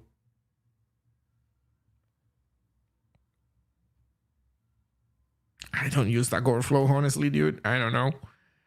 How frequently would you say you participate in Q&A on Stack Overflow? Or like help people? Infrequently. I don't know. I did that once. Less than once a year. I mean, I have participated. I have answered questions, just like done a little bit in the past and then stopped doing it because I don't like this platform. Whether it be to solve a problem for career growth or connecting with a community of developers, is there an alternative to the Q&A format you prefer using today that you would like to see on Stack Overflow? Job board, list of recommendations, logic, day in the life, chat, both AI. Yeah, sure. Direct messaging, videos, chat, long form articles, coding challenges. Honestly, I wouldn't want to see anything on Stack Overflow, if you ask me. If I were to imagine an alternative universe where I do like Stack Overflow and I did use Stack Overflow, what else would I want to see in there? I don't know. Long form articles. All of these seems bad ideas, man. All of them just seem bad ideas in the context of how I perceive Stack Overflow. List of recommendations. Logic, games, puzzles. Why? Like, this is like... the question is, should we become LinkedIn? We feel like we're not enough LinkedIn. Should we be more LinkedIn? And my answer would be, no, please don't become LinkedIn. Like, all these things are like LinkedIn. They would be... I don't know. Sorry, leaving it empty. When visiting Stack Overflow, which following activities are you most interested in? Oh, God. Well, I'm just going to leave it as is because I don't really care. So, next. Do you consider yourself a member of Stack Overflow community? Yeah, no, not really. When you visit Stack Overflow, how often is a result of encountering issues from AI or AI-enabled tools that require extra time or effort to fix, understand, or wait. When you visit Stack Overflow, how often is it a result of the AI writing slop? Well, I mean, I said that I don't visit Stack Overflow. So here the answer would be not that I don't use AI or AI-enabled tools. The answer would be I just don't go on Stack Overflow if that happens. More than half of the time. Oh, no.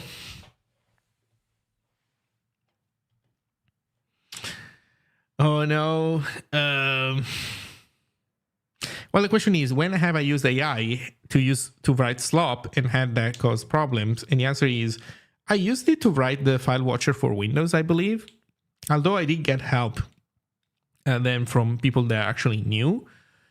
So I ended up not needing Stack Overflow. Like, you know what? Let's just do this.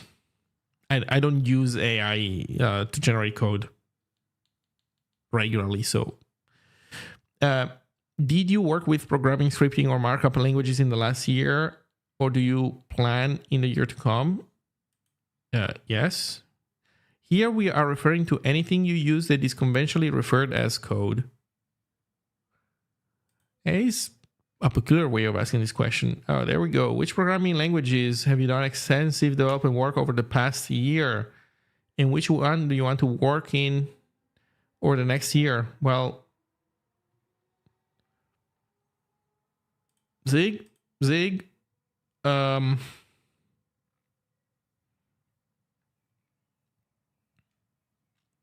is not the latest newest language in here anymore. Now we have Mojo and Gleam that have joined the fray. Nice.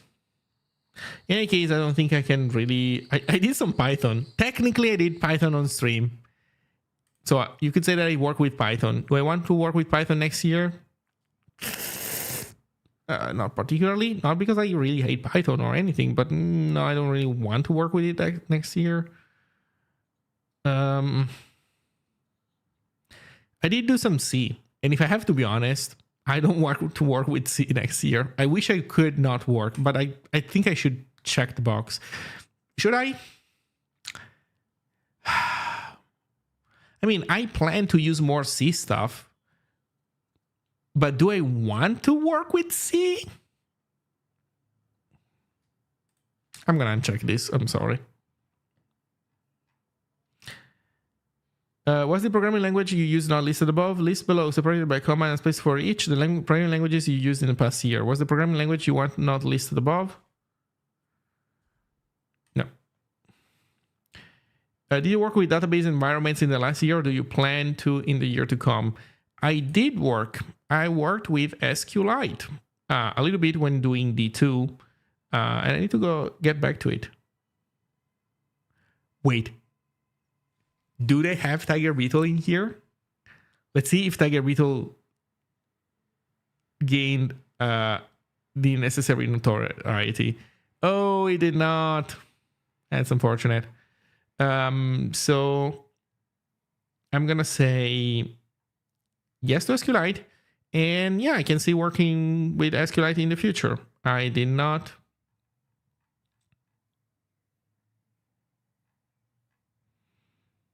I'm not particularly interested in other database. Oh, you know what? That reminds me. Wait, let me go back. I realized one thing. You can say that you want to work with something even if you didn't work with it this year. And I forgot. I actually did also assembly. Now I remembered.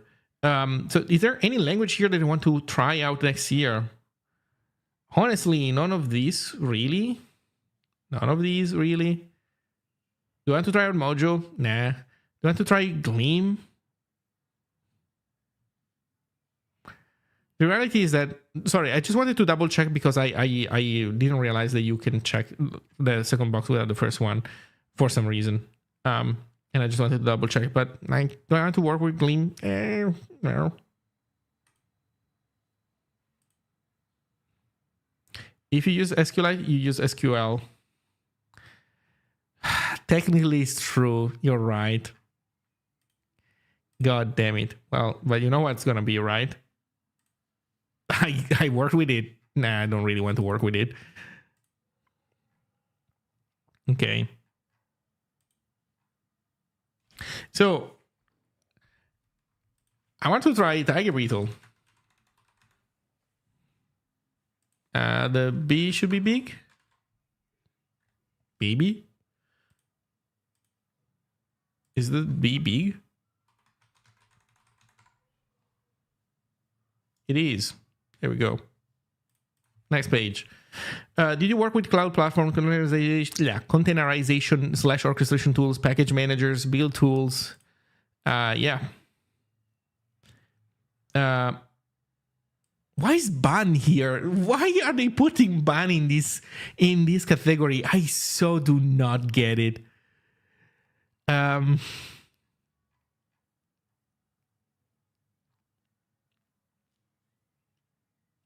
Maybe I should have said no, because technically I use PEEP. Wait, I use UV. I mean, I use NPM, yes. Wait, where's UV? There's no UV. Oh, no. Ansible. APT, you sure? APT is fine. Chocolatey. I actually did use it this year, but I didn't have a good experience, so sorry. Composer, Datadog, DigitalOcean. Yeah, I use DigitalOcean. DigitalOcean is fine. I did not use Docker this year, man. I've been so lucky. Homebrew, sure. Do I want to keep working with it? I'm gonna check it. Make, no. Azure, no. Netlify, New Relic, Ninja. I think I did use Ninja this year, but yeah, no, sorry, Mr. Ninja. So Pip I didn't really use because I used UV. Poetry I didn't use because I used UV. Splunk, Supabase, Terraform. Like, why is, I don't know, Terraform and Vite in the same section? I don't get it. Yandex Cloud. UV. Did you work with web frameworks? Actually, you know what? Wait.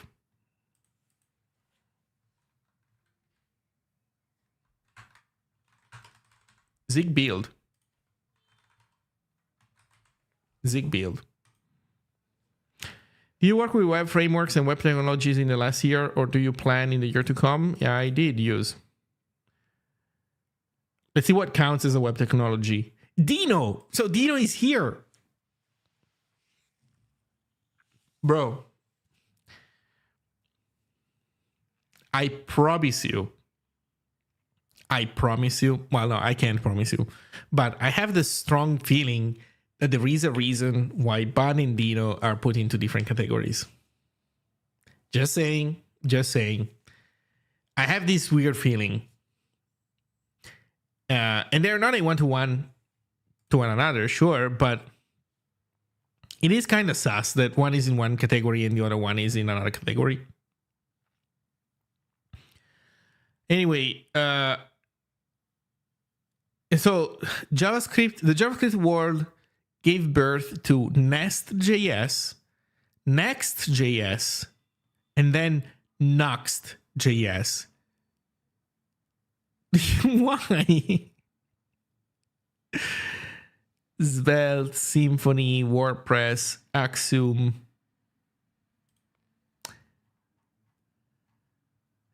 Also, which web frameworks and web technologies?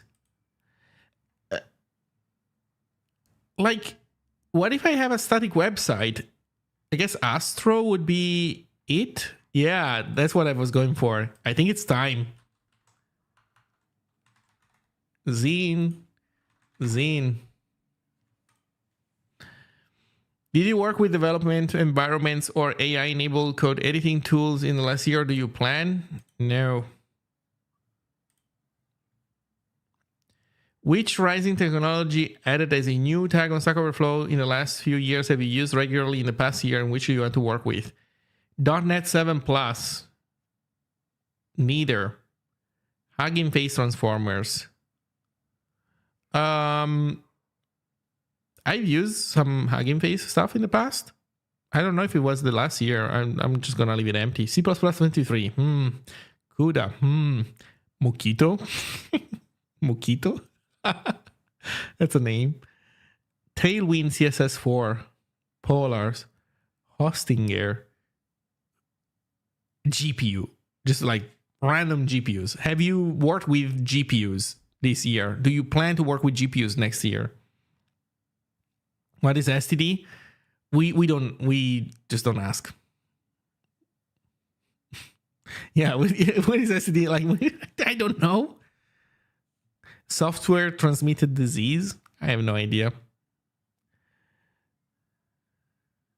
OpenAPI, Odoo, STD QML, large language models, Swift Data, Amazon ECS, GDB. I work with GDB. Do I want to work with GDB? No, sorry. I'm an LLDB guy. PySide, MPI, OCR? Microsoft Power Apps. RAG. Microsoft Fabric. Google Gemini. Shad CN UI. Delphi 12. Wait, they have OpenAPI. They have... Why is Google Gemini in here and not any of the other thingies? What? What's going on?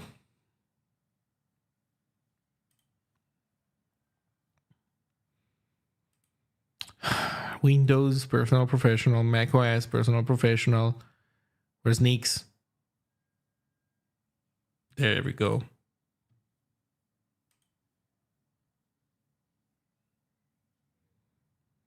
Airtable, Asana, Doxygen, GitHub,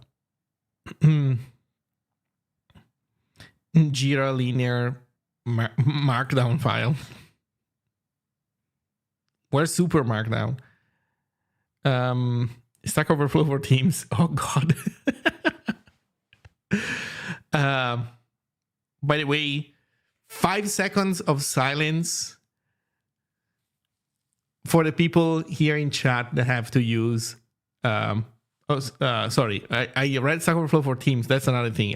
For some reason, I thought this the Teams in that context meant Microsoft Teams. In any case, 5 seconds of silence for the poor people here in chat that have to use Microsoft Teams.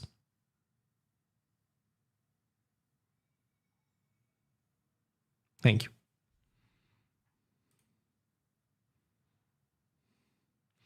Which community platforms have you utilized considerably and or consistently in the past year, and which would you like to use next year? Select all that apply. I use Discord. I don't like Discord anymore. I haven't used Reddit this year.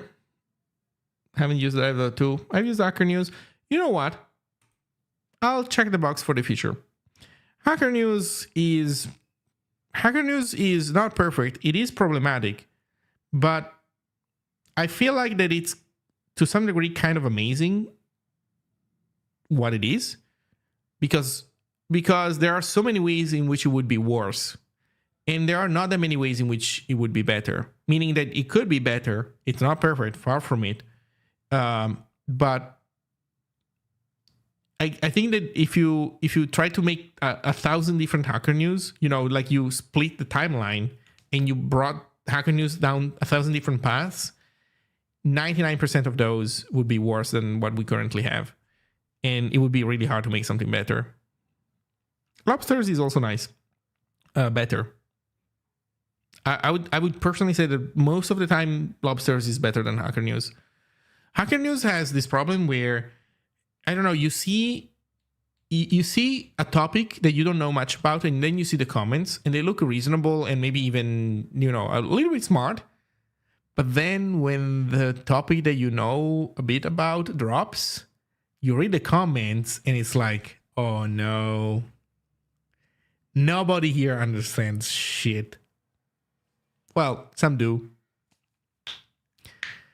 And obviously, if it's a topic that you know about, probably more than the average person, maybe, or more than the average person on Hacker News even.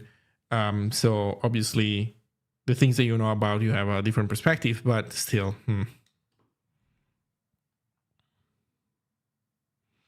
What is Hacker News about? Hacker News, yeah, it's just people sharing links that they find interesting for a audience that is mostly software developers, and then commenting on those links. GitHub, sure. Slack, nope. Blue Sky, Zig News. Blue Sky, I use this guy, I use this guy, I use this guy, and I want to keep. Use this guy, and I want to keep.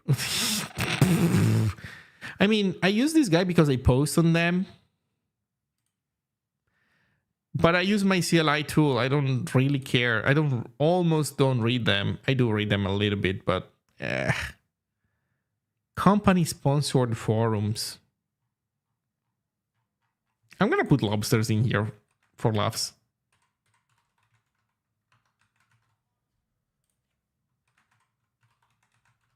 And I say for laughs because I don't think the creators of lobsters even want themselves to be listed on that on the Stack Overflow survey at the end of the day. But anyway, did you utilize or integrate specific LLMs to power your development tools? No.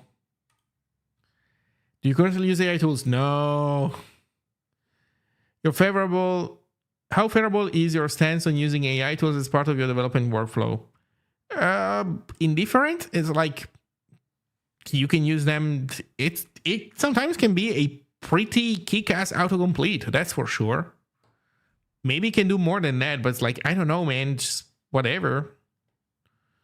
How much do you trust the accuracy of the output from AI tools as part of your development workflow? Highly trust. Highly distrust. I don't know. You neither.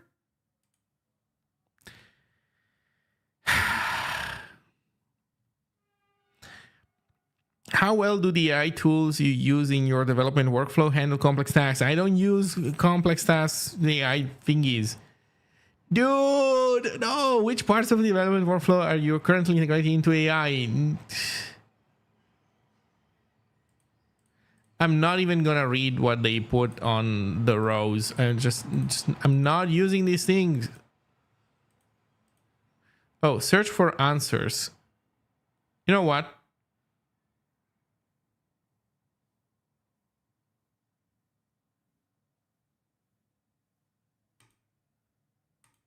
No, this one.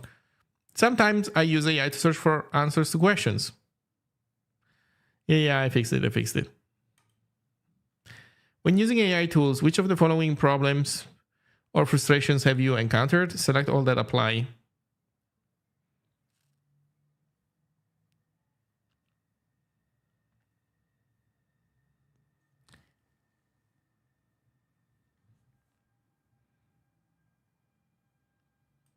I'm just gonna say that I don't use AI tools regularly. I mean, I'm guessing tools means not chatbots. I don't know. Chatbots are fine. You ask questions, you get answers. Sometimes the answers are fine, sometimes they're not.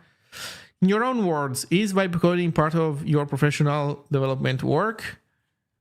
No. Are you using AI agents in your work?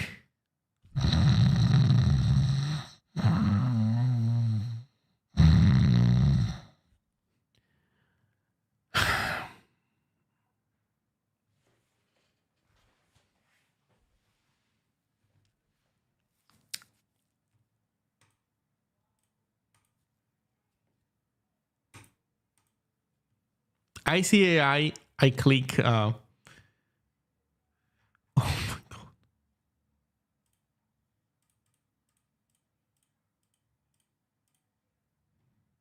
Again, AI. Dude, please.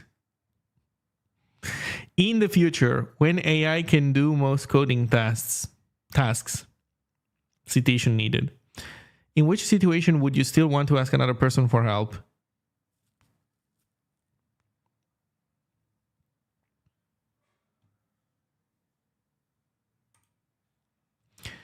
Looking ahead 3 to 5 years, what skills do you believe will remain available for developers even as AI tools become more capable? Please describe.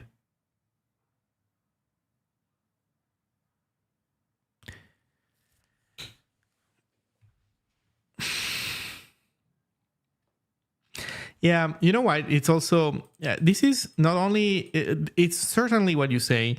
There's also, I think, what makes it extra worse for Stack Overflow. Because if you search Stack Overflow,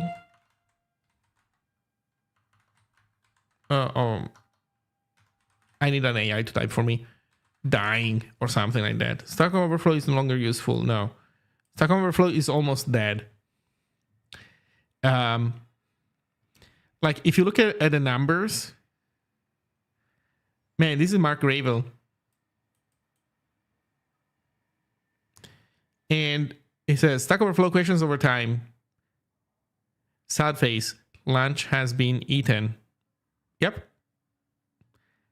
Stack Overflow is going down because it's useless. Well, it's not useless. I mean, part of its data is now lives inside of of large language models. Think is like and you have like Sam Altman saying thank you for all the fish. It's like they ate all the data that Stack Overflow had alongside a ton more, right? So it's not just Stack Overflow, but now all this stuff is in the AI tool, and a lot of questions are redundant, as moderators on Stack Overflow know really well, and so the AI can just answer, the slightly personalized version of the very standard and common question that you have. So, yep.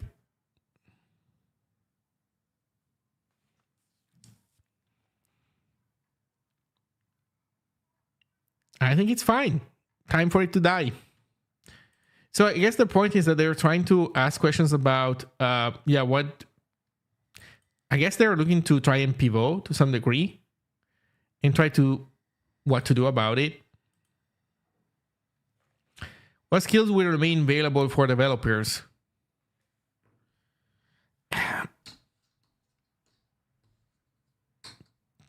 Problem solving, engineering, systems thinking.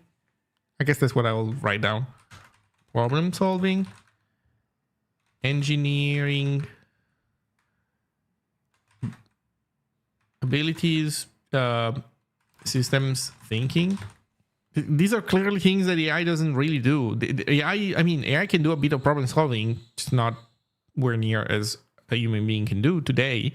Maybe that will improve in 3 to 5 years. I don't know. But then you have engineering and system thinking, and also like understanding the human experience. The AI can at best reason about what has been written, but it doesn't know how to perceive things firsthand. So when you're designing software for humans, you have the ability to validate if something feels good or not in a way that the AI just can't. So I don't know. Next. How do you feel about the length of the survey this year? Jesus Christ, too long. How easy or difficult was this to complete? Easy. Any issues? Yes. Too many AI questions. Finish and submit. Well, looking forward to see what comes of it.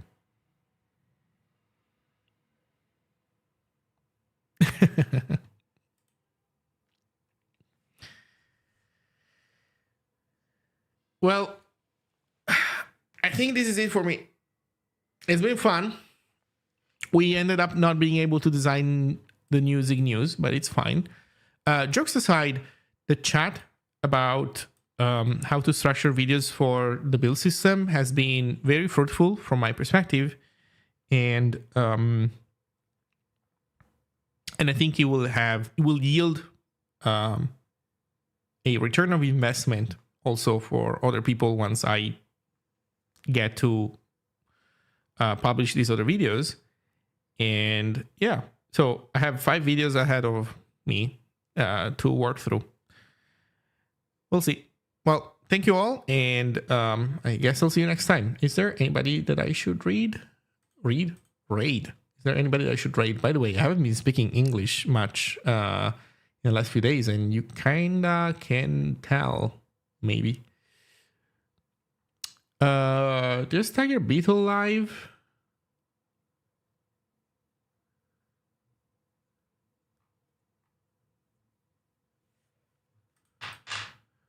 I'll raid Tiger Beetle. Yeah, I'll raid MadClad.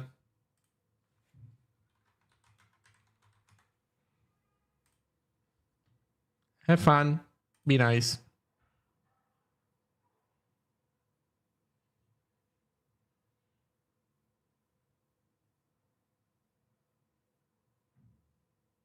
Hey, Amlag. Go say hi to MadClad for me.